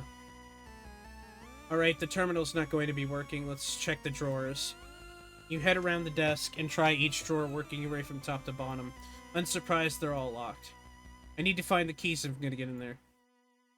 Although you can't think of anything important that you might find in the captain's bathroom, you feel compulsion to search it anyway. Despite a thorough examination, the only thing you leave with that you didn't have before as you entered is an in-depth knowledge of the captain's bathroom choices. As you head to the bedroom, you take time to look around thoroughly. You hadn't liked doing this in Captain Bartomew's quarters, and you didn't like doing it anymore here. Working your way from left to right, you check the large chest of drawers before moving on to the bedside table, and then eventually the area around the bed. Despite rigorous checks of the room, you can't find anything interesting or useful, just personal effects that the captain that you can't help but feel guilty for rifling through. This is all for nothing. I guess I could take this back to the Gundog with me. Though I don't know how long trees last in space. Although, I should probably leave it alone until I know for certain. A small bonsai tree. Regular plants are really expensive back on the colonies, so even getting a seedling to start one of these must cost a fortune. People say that the air in a room with a plant in it tastes way better than normal reprocessed air you get on a ship or a colony. I've never been around a plant to try it out.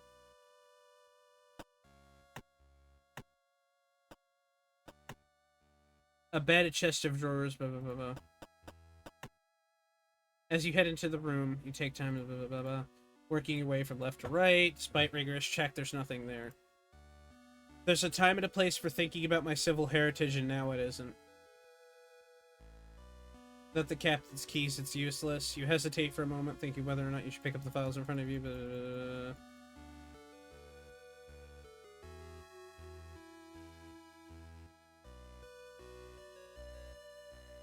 If this is all for nothing, I guess I take it with me. So there's nothing here. There's no indication anyone's there, so no sense of wasting a battery on it. Okay.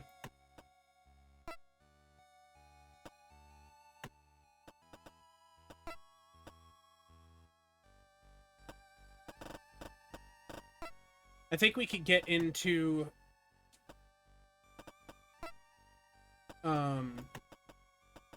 the armory. I didn't get any answer last time. There's no point in trying again. What the fuck are we supposed to do, man? Engineering. There's no sense in trying to get through the emergency access code. Where else do I check at this point? I've checked everything. What, do we check the captain's corpse again to see if we can find the fucking key on him? You know, like, what do we do?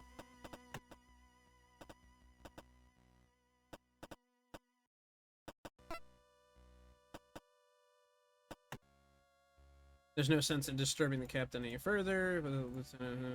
With that, I can access most of the ship.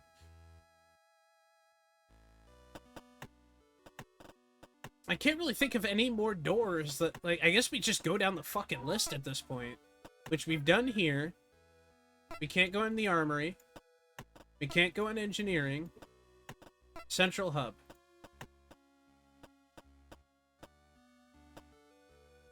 Airlock. You stop as you enter the room just before the airlock, where you'd been so used to the huge main shutter and the warnings on the Gundog that O'Brien... being able to see the stars like this from this position, you couldn't help but feel uncomfortable.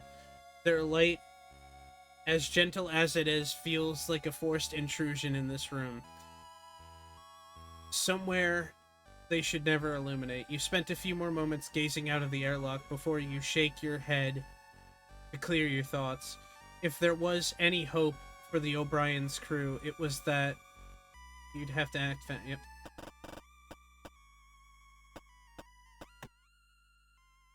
It doesn't make any sense for you to close the airlock manually now.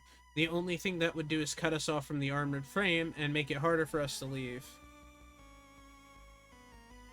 Grabbing the handle on the radio, on the suit's container, you twist it until the lock disengages.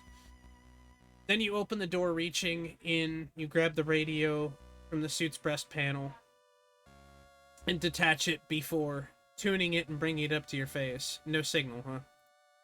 You check your radio, set to the same broadcast frequency as the O'Brien's after replacing the other suit's radio set with yours to transmit.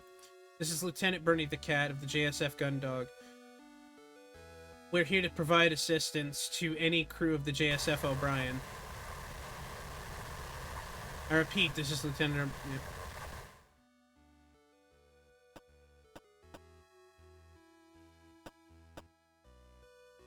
I'm more likely to find crew in here than I'm out there. Okay. So that's not it. So, after affair's been done, airlock's been done, bridge has pretty much been clearly checked. I don't know why there'd be keys in here, but... the door is closed. I'm not going to waste the battery. You walk up to the cabinets and broken... NutriShake packets are all torn. Completely empty. These don't look very comfortable at the best of times. My spacesuit would definitely not help things. Nothing on her desk. She's not gonna have that on her. Okay. Four-side thoroughfare. Okay. Crew quarters 1. Move. O'Brien's. Didn't see anything on this side. After pounding your fist against the door and getting them back to the lake in your room. For all your efforts slamming your fist into the thing, you got nothing. Okay. What about this one? After pounding your fist on the door, you get nothing back.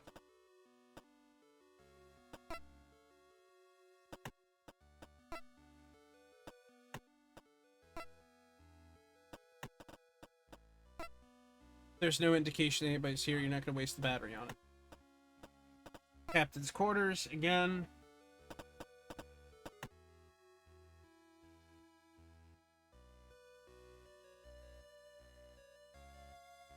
I wonder if you reach the Admiral. When you reach Admiral, you get your own bathtub, bed, and a bunch of stuff. I think Captain Gerard's desk ornament. Much more than that. Okay.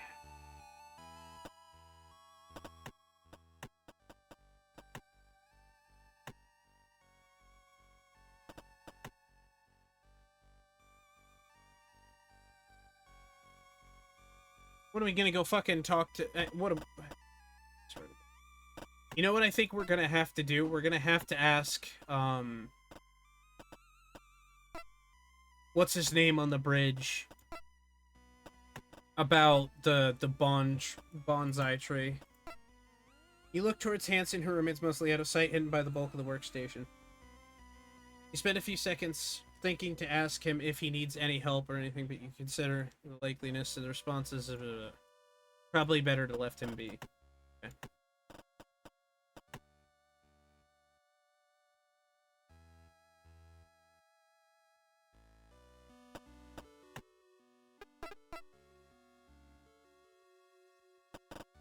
What else do we have to do? Obtain access codes, find the first officer, rescue the crew member in the hangar. I think going into the hangar is really all we can fucking do at this point. Because we've checked everything. Like, they won't let us go into fire control. The mess hall, they won't let us do that either. So it's the hangar only. Alright, let's see who's in there.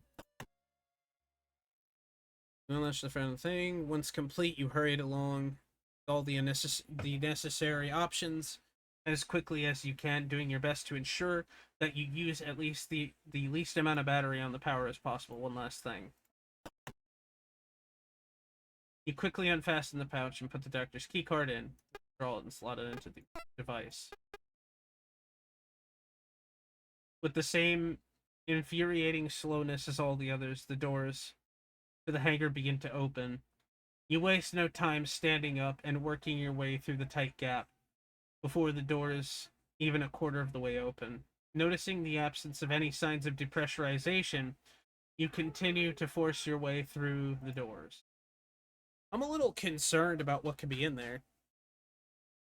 As soon as you're through the vault, you vault your way down the stairwell, skipping increasingly more steps at a time as gravity disappears until you eventually float past the entire set of stairs.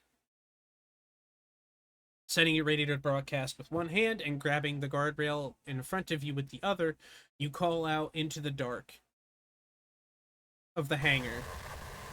Hello, is anyone there? Hello, this is Lieutenant Bernie the Cat of the JSF Gundog. We're here to help. Hello? You peered into the darkness, straining to see any signs of life.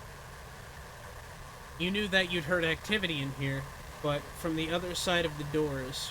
So what were they?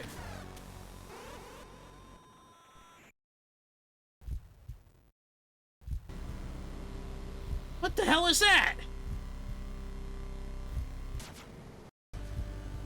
That is a mech.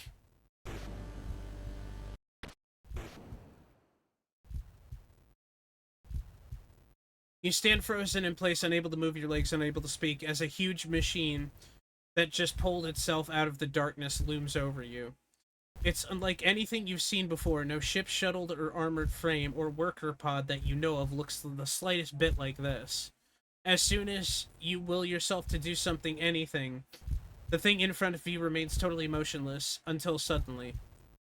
Something deep inside tells you that you've only got moments to react to whatever's going on. Run.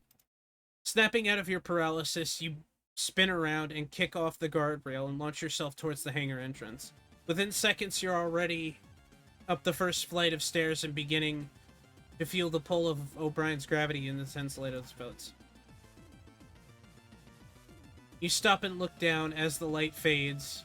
You see that whatever just happened has resulted in a slice through the floor below. The stairs you just left and the wall beyond them, leaving warped metal and superheated glowing on either side of the cut. Ugh.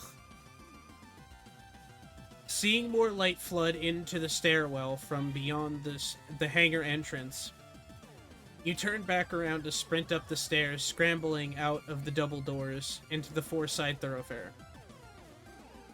You stumble into the corridor and grab your radio. Hansen, get to the Juno right now. We need to leave. You yell as you bolt into for the central hub. Hansen, do you read me? We need to get off this ship immediately. Hansen! You scream one last time before sprinting down the remainder of the four-site thoroughfare.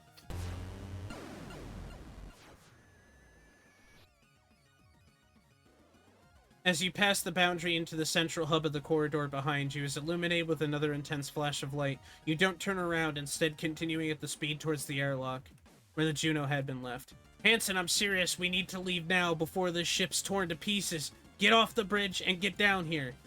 With no response from Hansen, your mind races. You're going to do the best to formulate a plan. When you look back at the four-site thoroughfare, you can see it's scored with huge cuts that run from floor to ceiling. Liquefied metal of the ship's fractured structure framing the paths. Ah, damn it. This is getting intense now. It's not an alien. It's definitely some kind of mech.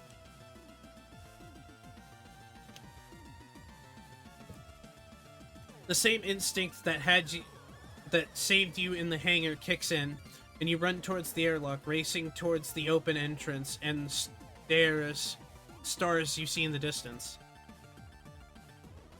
As you head towards the open cockpit of the armored frame, you try to remember the startup sequence that will let you pilot it out of here. You begin to climb up the Juno's chest, and as you reach the top to look inside to see the pilot seats empty. Ugh! God damn it, Cruz, where are you? You look back towards the entrance of the airlock, seeing no one in the distance. You have a choice to make. Wait for Hansen. Ugh! You cry in frustration, slamming your fist into the cockpit hatch. Despite every instinct you have screaming at you to run, you know you can't abandon Hansen. Regardless of his personality, he's still a crewmate. Your eyes are fixed on the corridor leading to the airlock as you wait for him to appear. You know he hasn't received your radio signals, but he must have seen what's happening to the ship from the bridge. Come on, come on, come on, come on, come on! You mutter, your right leg beginning to twitch in anticipation. Wait for Hansen. As a beam of energy tears through the airlock floor and the ceiling, you barely react. You've made your decision and now you're going to wait for Hansen until the last possible seconds. Cruz, you asshole, you better get yourself into this Juno right now, or I swear to God You'll what, sir? At the entrance of the room containing the airlock, you see Hansen, black box under one arm, running full speed towards you. I'm here now. Guess it's a shame I won't see what discipline you had planned out for me. Ensign, shut up and get us out of here. Whatever you say, sir. In one swift motion, Hansen pulls himself to the cockpit entrance and disappears inside. As soon as he's in, you enter after him and quickly begin to bunker yourself into the passenger seat. In just a few seconds, Hansen pulls the lever that seals the Juno's cockpit. and works his way through the entire startup sequence. Even before the main monitor is active, he pulls back on the flight sticks, and you feel the rumble of the Juno's engines moving towards moving the armored frame away from the ship as the main view screen switches on, showing O'Brien shrinking in the distance. What did you do? 1 minute I'm pulling out the black box, the next I can see a light show going on outside, and some kind of laser beam that nearly cuts me in half. I didn't do anything. There was something in the hangar, and then it was off. It went off. It was tearing the whole ship apart from the inside. So you tripped the AF weapons system or something. We can't let you anywhere near these things without you causing problems. You're about to continue your protest at Hansen when you see a column of light penetrate the surface of the O'Brien.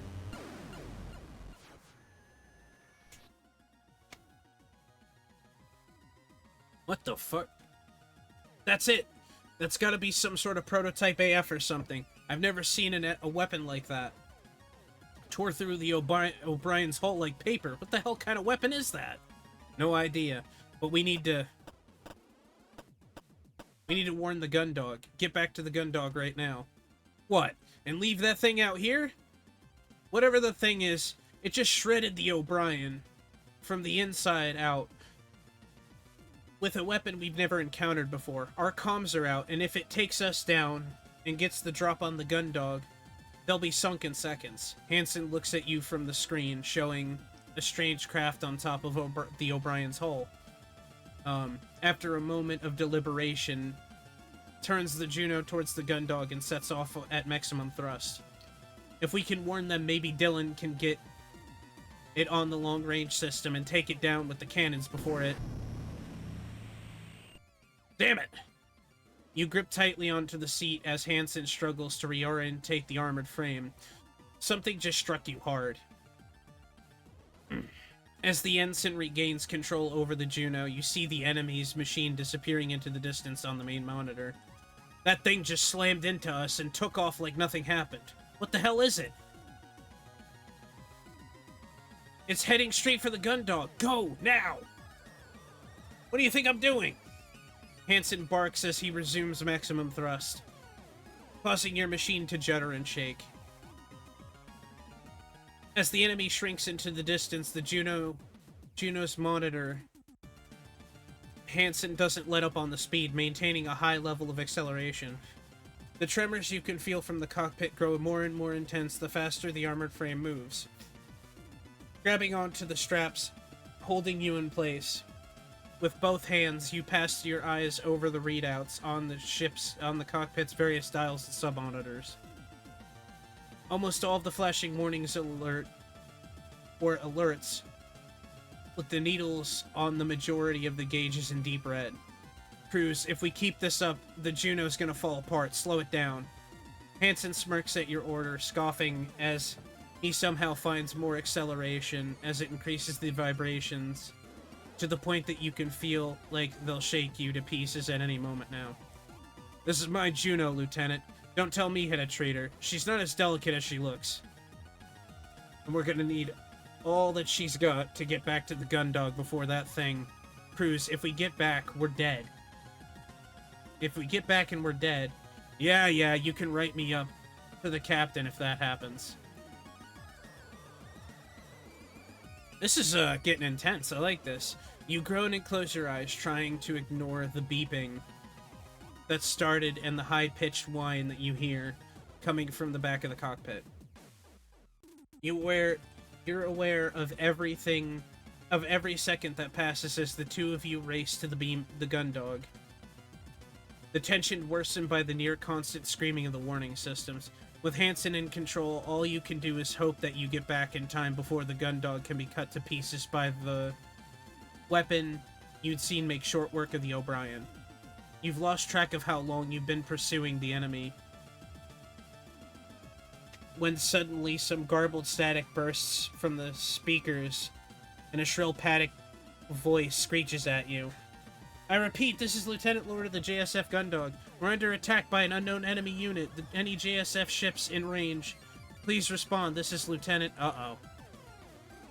Lord, this is Gundog 1, approaching the Gundog at Cruz, where have you been? Get back to the ship right now. We're under fire from something. Hansen rolls his eyes as he cut off Vanessa's by demand. Roger that, ma'am. Gundog 1 returning. Now! Shaking his head rather than following up with an answer, Hansen quickly flicks a few switches, and you see the readouts on the monitors switch to display information about the armored frame's weapon systems. As he does this, you turn your attention to the main monitor. In the distance, you can see small lights flickering in and out, surrounding a point in space. The on-screen readouts inform you is the Gundog.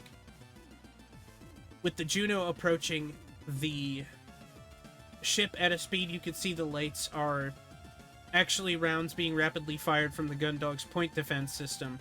A collection of rotary cannons mounted on turrets around the ship's exterior. You can tell from their short bursts and their erratic shifts in the directions. They're firing at a machine that you ran into on the O'Brien is moving quickly and unpredictably, with the automated cannons unable to keep up. Lord, this is Gundog 1. We're back at... Cruz, what the hell is this thing? How would I know? Ugh, useless. You hear Hansen mutter something under his breath, too quietly for the communication system to pick it up. Just destroy it! We've already taken some heavy hits to the porthole. Yeah, I get it. Just get D's to watch that anti-air. As the Juno closes in on the Gundog, you watch the trajectory of the shots being fired from the point defense system, knowing that they indicate where the enemy's machine was rather than where it is. Based on the speed at which it's moving, you know that if you're going to have a chance at taking this thing down, you'll need to figure out a way to get ahead of it. You're about to make this observation, but you see a deep focus on his face, his eyes tracing the pathways the enemies move along as it weaves around the barrage coming from the ship. With a sudden flurry of emotions, the controls Hansen adjusts the armored frame's trajectory on the controls. I always skip like a word, that's annoying. Send it soaring uncomfortably close to the Gundog's bridge, just in time to intercept the strange craft as it rises from the far side of the ship. Reusing the same evasive maneuvers. Amateur! Hansen yells. Slamming down onto the pedals, Hansen positions the Juno over the top of the enemy, and you hear a heavy click as he pulls the trigger on the right stick. Too easy.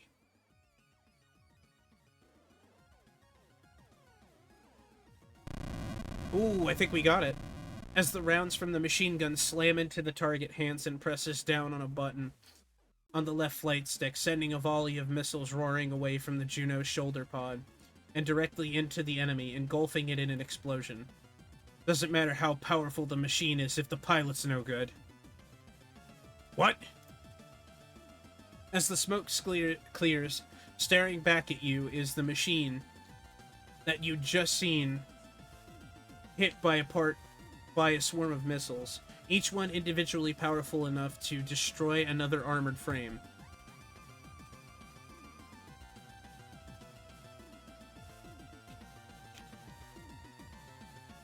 Instead of being totally destroyed, the craft looks completely fine. You don't even see a hint of a score mark on its armor. What is this thing made of? Hansen snarls, pulling the trigger on the right flight stick again.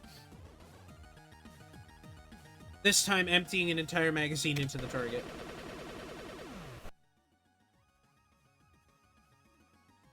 As if totally indifferent to Hansen's assault,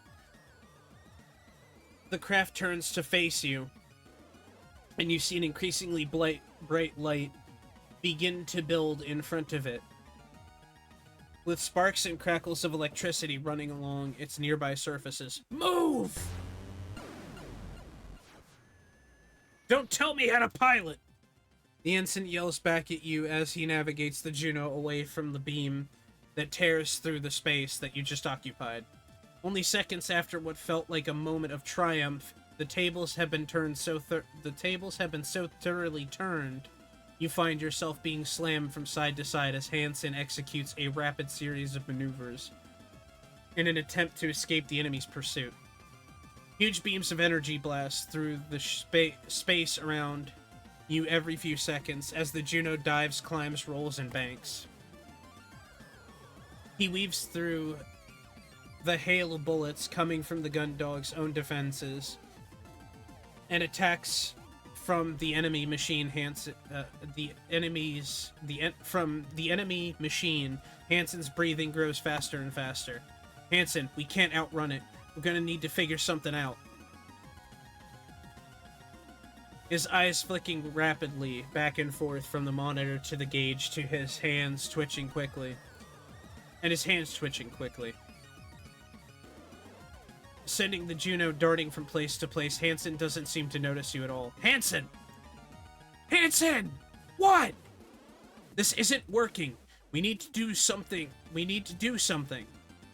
Don't tell me how to pilot! Stow it! You can't keep this up forever. We need to figure something out. As you yell at Hansen, you get thrown into the side of the cockpit by a high-speed turn that he pulls off just as a huge beam passes overhead, illuminating the cockpit as its brightness fills the monitors. Come on then, sir. What do you have in mind? We should get Haru out here. Use the ship's main gun. Get Haru out here would actually be a great idea. Having just watched the enemy's machine take a direct hit from the frame-busting missiles, and come away unscathed, you mentally scramble to try to come up with a way to defeat it. Based on what you'd seen, the Juno you're in seemed totally outclassed, but there's no way you'd win in a one-on-one fight. That's it! What? This thing outmatches us when it comes to armor, weapons, and speed, but there's no way we can take it down ourselves. So what? You want me to give up and get us toasted? This isn't my first time fighting alone. Shut up, Ensign. That's not what I mean. Hansen glances across at you. You see a snarl form on his lips. Interesting. Before he can say anything, his attention is taken by another blast from the enemy's energy weapon, which he evades at the very last moment. That machine may have us beat in terms of its raw power, but we've got one advantage: numbers. We'll get Haru out here. With their help, I bet we can take this thing down. Hansen scoffs at you despite being in the middle of carrying out a maneuver involving suddenly braking, stopping downward through space, and letting the enemy machine fly overhead so that he can fire another volley of machine gun rounds on the underside. What, you think I can't take this thing down alone? You want to take the controls instead, sir? Hansen, for God's sakes, would you just... Ease up, Bernie. I'm messing with you. That's the first good idea you've had all day. Thanks. Out of nowhere, the armored frame's cockpit shakes violently as Hansen simultaneously counteracts the forward momentum and sends it hurling upwards. There's a lot going on. This is great. The pursuing craft soars past you. As it banks upward to try to re-establish the pursuit, Hansen accelerates straight towards it. He closes in on it and he lets loose a barrage of machine gun fire, with every shot finding its target. Do me a favor, Bernie. I'm a bit busy. Make the call, yeah? As the Juno continues to shake from its... Oh my god. Choose your fate. This got jump scared. Watch the show or watch the show. Oh. Thank you. Oh, Jesse Scorpy, thank you for the raid. Welcome in everybody from Jesse's stream. I'm Bernie VTuber. I'm a little orange cat. We play a lot of different games here. I'm a VTuber. I sing, I do voice acting, I do all kinds of fun stuff. We are currently playing a visual novel. It is called The Stories of Soul the Gundog. really good visual novel. I really like it. I've been reading the whole game lately to everybody. I've been having a great time. Scorpy, how was your stream? How was Liza P? Were you playing the expansion that just came out? And welcome in everybody from Scorpy stream. If you have to get up, make food, do your self-care and all that, by all means, be my guest, do it. And, do what you gotta do, guys. No, not yet. I need to play the OG to the end. Oh, awesome. We're in the middle of a fight in the game right now. I've been narrating it intensely and stuttering every 5 seconds doing it. It's a wonder. Yeah, my friend Jessie Hayton picked it up, and I think she's been playing through it recently. She's been big into it. As the Juno continues to shake from the strain, its engines are under, and suddenly spins and turns Hansen is making it perform. You manage to lean towards the communication system and press down on a button that allows you to broadcast. This is like a full-blown anime thing, by the way. It's like really intense. I've been enjoying it. I really like it. It's fun. Gundog, this is Gundog 1 requesting assistance from Gundog 2 and... Get off this line, Bernie! I'm trying to coordinate the emergency repairs. You're distracting me. You fight back the now familiar urge to rise to Vanessa's pettiness, and instead focus on the task at hand. Lord, just put us through to Ensign Rumney. They're standing by, right? Of course they're standing by. I'm running this operation. That's the standard. Lord, shut up and put us through to Rumney. She's such a bitch, by the way. We hate Rumney. She's awful. Hey, Cruz, Bernie. How's it going out there? Having fun? Despite everything going on, you see a smile appear on Hansen's face as his fellow pilot's voice crackles over the communication system. Yeah, it's going great, Rumney. But I don't want to bogart all the action. You want to join in? Make this a real party? You know, I'll never say no to a good time, Cruz. Give me a few minutes to get out there, yeah? Don't finish things without me. No promises, Rumney. As the low-resolution version of Haru disappears from the communications screen, Hansen's face returns to the intense focus.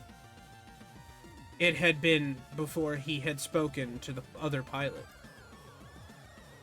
Through their conversation, he'd been weaving through the Gundog's anti-air fire, trying to lure the pursuing craft into a point defense system's line of fire. Unfortunately, it had proven to be just as adept at evading the storm of bullets as Hansen had been. God damn, I hate it when they get too clingy. Allowing the armored frame to be carried away from the ship by its momentum, Hansen pivots the Juno on its axis to face the enemy. Back off, would you? As he shouts his demand, Hansen pulls the trigger on the left flight stick. You see another salvo of missiles speed towards the ongoing machine. Each one hits its mark, and for a second, the armored frame's main monitor is illuminated by the flash of the light from the explosions. God, this is amazing. I'm loving this. That must have slowed it. Before he can finish his sentence, Hansen is quickly proven wrong as the attacker emerges from the cloud of debris. Oh, Detrius. Detrius. I don't know what that word is. Tearing towards you even faster than before. Ah, goddamn!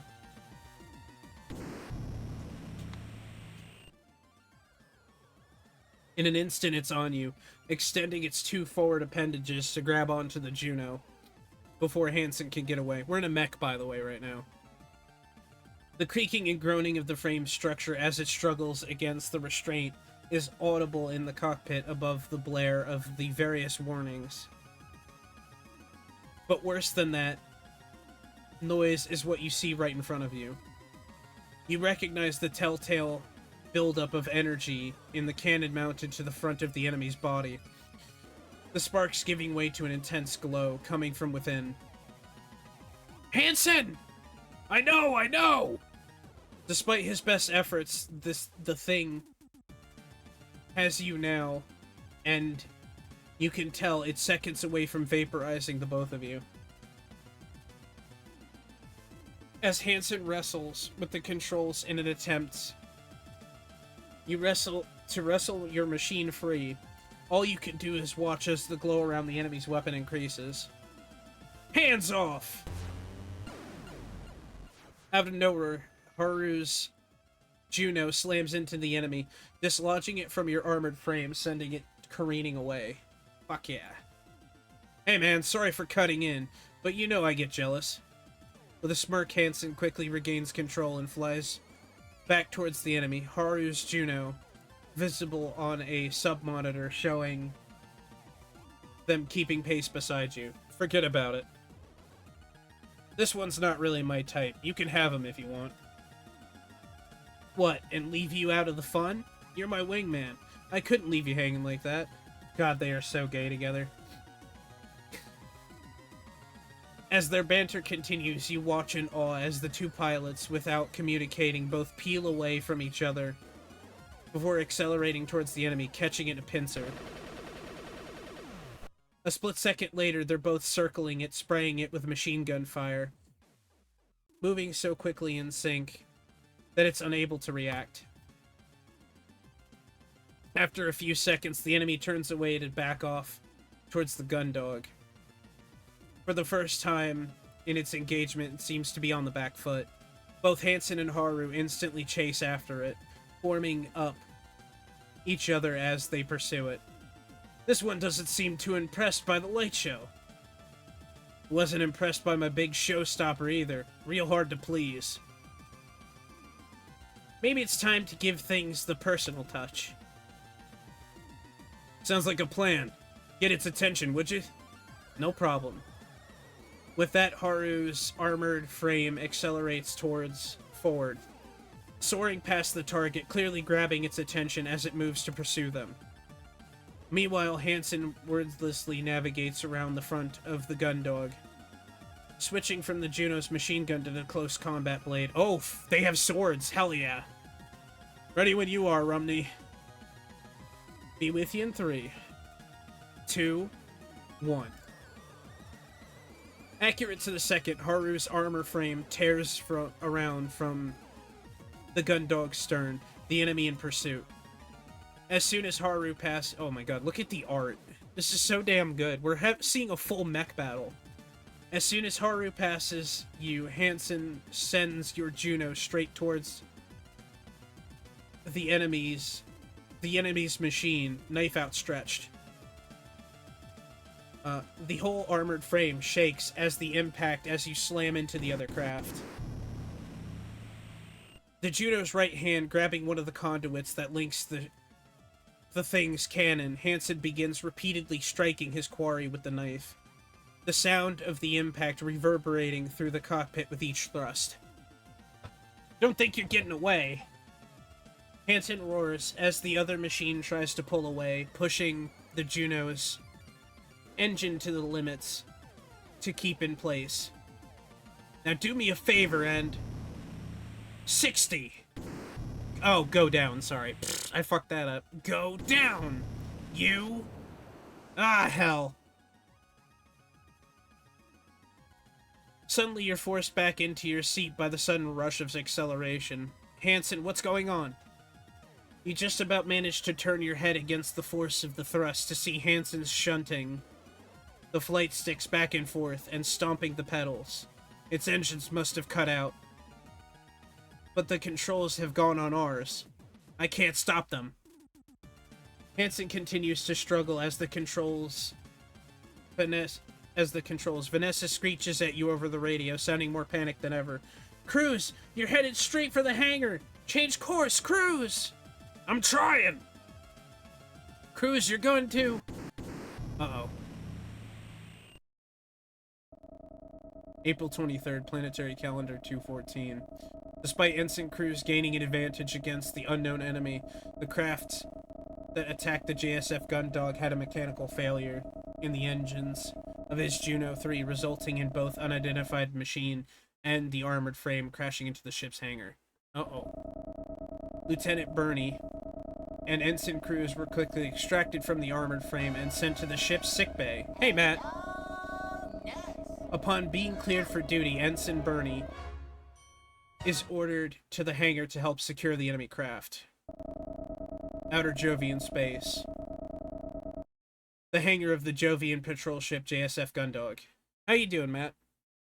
How was the rest of your stream? Did you finish that game? You stretch your neck from side to side, roll your shoulders as you wait for the captain's judgment. Dr. Rosenham has done his best for your neck injury you acquired during Hansen's less-than-textbook landing.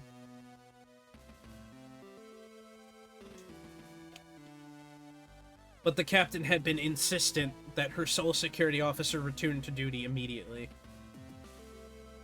There was a result after the cursory once over. The doctor had given you an anti-inflammatory injection on one side of your neck, and an injection of painkillers on the other, before sending you on your way. You left your neck... This had left your neck numb, and the moment with the vague sensation that your head could become detached at any moment, but at least you were up and about. Surveying the hangar, you know you should be thankful for this miracle. Both Hansen's Juno and the craft it had been fighting had entered the hangar at full thrust. If Dalton hadn't quickly activated every single piece of arrestor gear available on the two machines would have torn straight through and into the belly of the Gundog. That's the name of our ship. On top of that, they slammed into the storage container that held the tank he had been keeping his experimental high-density foam in, causing it to rupture and coat the attacker in a substance to adhere to the hangar floor.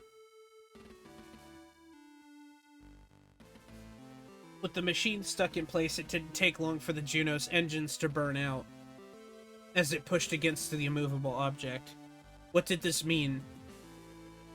What this did mean, though, was the mysterious assailant which had torn the O'Brien to pieces and nearly had done the same to the Gundog was stuck, irremovably for the time being. Right in the middle of the hangar. Let me get you a shout out real quick, Matt. Oh, we got ads. Wow, that was quick. Man, time is flying. I'm enjoying this.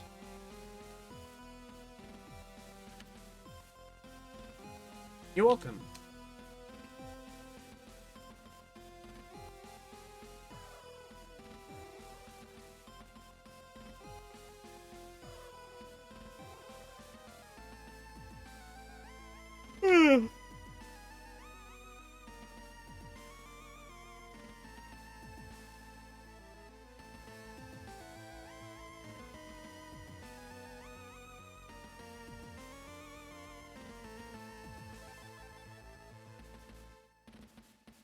Oh, waiting for the ads.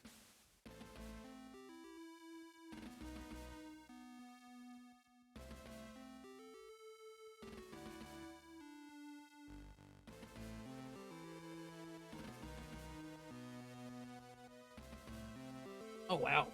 Ooh, a pizza. Oh, man, I wish I could have some pizza right now. I feel like everybody else would, too. I'm also feeling sleepy, but I'm kind of proud of myself for this.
Thank you to those that subscribe, by the way. I really appreciate about it. I appreciate it.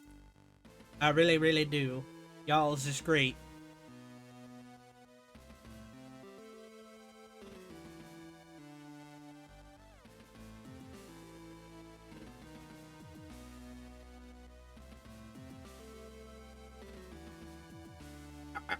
I've been sitting on my leg for too long. Remember to stand up and do your stretches, by the way, guys. Alright, looks like we're back. Let's keep going. It had shown no activity since it went dead just outside of the gun dog. But having one of those eye-like cameras exposed didn't leave you... Is this craft secured, Lieutenant? Oh, yes, ma'am. To be honest, Cadet Grange's foam had done most of the work for us. With the amount of that stuff that it's covered in, I don't see it making a move anytime soon. Even if the tethers we use aren't really necessary. When we get back to the Europa colony, it'll probably be easier to remove the entire hangar block to get this thing rather than to carve it out. Is that so? Yes, ma'am. You wait for a moment as the captain allows your response to her rhetorical question to hang in the air. As far as capturing enemy technology goes, this could have certainly gone more smoothly. You feel a retort forming about how indestructible enemies with never-before-seen weapons bursting out of ally ships isn't something that you get trained for as a security officer, but swallow it. Well, damn, yeah. It's been a long day, and it seems to only be getting longer. Best to save your energy for something worthwhile. Regardless, you've done all good work today, Lieutenant Bernie. Cadet Grange. Oh, ma'am, yes, thank you. Dalton, who'd been lurking by your side like a nervous shadow this entire time, squeaks. The unexpected compliment taking him completely by surprise. I mean, that is, if the container hadn't been in that area, then we wouldn't have lost it so much of the hangar space. I'm sorry that... You swiftly but gently elbow the cadet to his side. Which is, thank you, ma'am. I just wish I had the chance to use it as intended, or even as ammunition for... You deliver another gentle elbow to Dalton. Yes, anyway, thank you. Very good, cadet. Well then. The captain once again leaves a sentence to trail off, half-formed. Where this manner of speech had previously left you disconcerted. With the indication, yeah, that there was something the captain was holding back, you found yourself no longer bothered by it. Whether this was because you were used to it, or simply too tired to be perturbed, was a matter you hadn't quite decided on. Dalton, on the other hand, was still clearly terrified by the concept of such close proximity to the captain. Being in such close proximity to the captain, to the point where his nervousness was palpable. So I actually feel like I'm a little bit more, like, mentally active now, after reading all of this. Like, in general, reading seems to be, like, exercising my brain in a pretty good way. I'm rather surprised by that. And I feel a little more mentally active. It's weird. If it wasn't for the rustling of his jumpsuit caused by his nervous fidgeting, you felt there was a good chance that you'd be able to hear his heartbeat racing. As the chief... I've finished my assessment of the craft, Captain. With an amount of grace that surprises you, the chief has appeared from underneath the catwalk, grabbing onto the handrails effortlessly, and redirects her momentum, planting her feet firmly on the walkway you're all stood on. Thank you, Chief Cathays. And your assessment? Hard to say. I've never seen anything like it. General structure is totally different from the humanoid construction you'd see on an AF. Whatever materials this thing is made of don't line up with what we see on Martian or Terran machines. Even the samples of that titanium they make on Lunar didn't have that kind of durability this thing showed. Based on the combat data from Cruise AF, even that had been torn apart, plus no indication of the traditional drive system, which... Your security assessment, Chief Cathays? You stiffen as a wave of realization hits you, causing a painful twinge in your neck. As soon as you got out of the sick bay, the captain had ordered you to secure the craft. In your current state, still running on leftover adrenaline, recently dosed up on medication, you followed that order to the letter, completely forgetting about assessing any potential risks. Right, yes, Captain. There's no signs to indicate the craft is active anymore. No measurable electronic activity. No readings to suggest an active reactor. It looks like the whole thing has been totally shut down. The only reading that showed anything was a boson count. It's surrounded by a massive residual distortion. No idea why, though. You'd need a whole engine to put out that amount I'm registering around it. As far as I can tell, Captain. Whatever this thing might be, it's not doing anything anytime soon. I see. And the pilot? If there is anyone inside, they aren't getting out. I've checked over the all visible portions of the structure, and there's no trace of a cockpit hatch or an entry panel. With how strong Cadet Garage compound is, there's no way they'd be able to break through. You must have gone pretty heavy on the cyanacolates, huh, Cadet? The chief asks with a wink. Yes, ma'am. Sorry, ma'am, It's a good thing, Cadet. If you hadn't had this thing... this thing might have been able to tear its way out and continue its rampage around the ship's insides. Best way I can put it, Captain. I hope they've got enough oxygen and emergency rations in there to last them until we get back to Europa, because we aren't letting them out. And you, Lieutenant? You'd hope that the chief's explanation would suffice, but the captain had turned her attention to you expectantly. Try to add something else. Agree with the chief. I think Chief Cathays just about covered it, Captain. I didn't see anything that looked like a hatch when we were securing it, so I don't think anyone's getting out of there. I say. Nothing to add? You spend a brief moment trying to come up with some other comment you can add to what the chief said, but feeling another twinge in your neck, layering over the already present exhaustion, you realize you simply don't have the energy. No, ma'am. Well, that makes life easier. Swift classes aren't designed with Briggs. The captain takes a moment to move to the railings and places her hands on them, resting what little weight remains on this low gravity on the support while strumming her fingers against them. As you watch watch Captain Bartomuse, you see the brief glimmer of a spark in her eye. The slight change transforming her in front of you from a consistently disinterested captain to a canny, analytical version of herself. She turns back to face you, pivoting on the one hand that she keeps on the railing.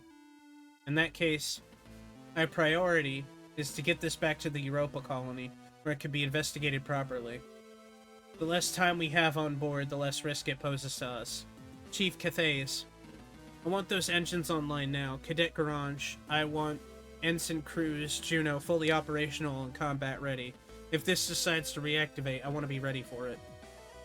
Lieutenant Bernie, I want you on active patrol until Ensign Cruz is out of sickbay. You, Rumney, and Cruz will be carrying out patrols around the clock until we docked at Europa. This thing has shown itself to be full of surprises.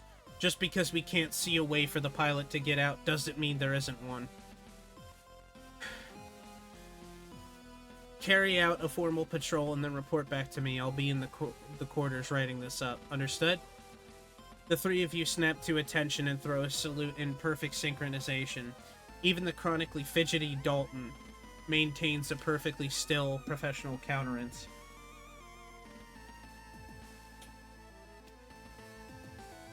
Yes, ma'am. Yes, ma'am. Yes, ma'am.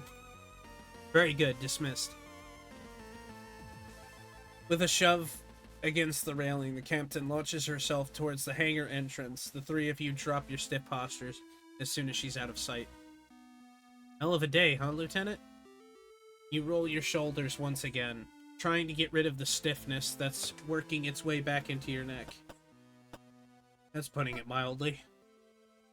You think back to the day. Think over the day. It feels like it's been a week long with everything that has happened. As you think back over the day, it feels like it's been a long week with everything that's happened. It felt like you hadn't slept for that long either. You're not wrong, Chief. As soon as you look back at the enemy craft, you can't help but feel like its exposed camera lens is pointing straight at you. Swallowing nervously, you turn away. The unwavering mechanical glare fills you with a sense of dread. So what do you think? Is it really out of action? Like I told you, Captain, as far as I can tell, as I told the Captain, as far as I can tell, this thing isn't going anywhere soon. Still, doesn't mean I want it to hang around. I want to hang around it with it glued to the inside of my hangar. As soon as we get back to Europa. Oh, there's a typo there. The better. And to do that, I need the Gundog's engines up and running. So I'm gonna head back to the engine room. We've all got jobs to do, no time to stand around chatting if we want to get the unexpected passenger back to the Europan colony. Cadet? Chief?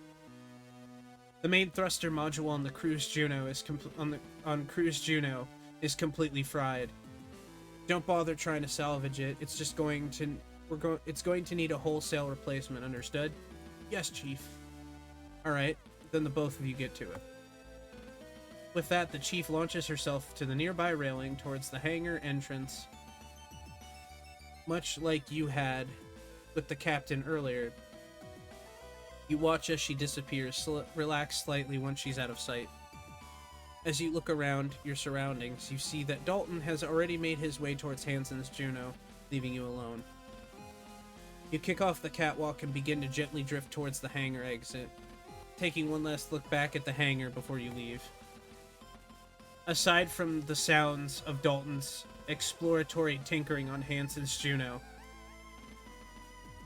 the background hum of the various air handling systems and the hangar was effectively silent.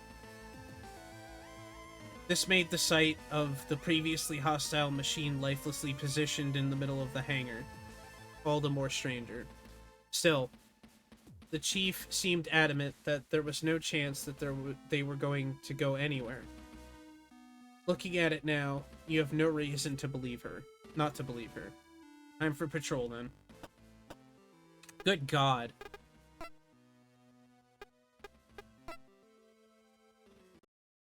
You guys have no idea how brutal it is to read for 4 hours straight. I think I could totally pull off being a voice actor. Because that was some serious shit there. Jinkies. I think we're gonna turn this over to Toji.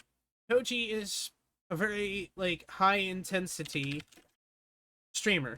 We love Toji. They're a fantastic person. Very, very kind. Very sweet. And they are always playing something. I just can never fucking tell what. So, be nice to Toji. Thank you so much for watching. Thank you for following. Thank you for the bits. Thank you for the subs. Anything, all the support, the raids. I really do appreciate it. And I hope to see you guys all again on Wednesday. We're going to continue this. And probably get back to Alan Wake as well. Because, you know, Alan Wake is pretty great. So, thank you for being here. Thank you for watching. And I will see you guys all again on Wednesday. So, good night, everybody.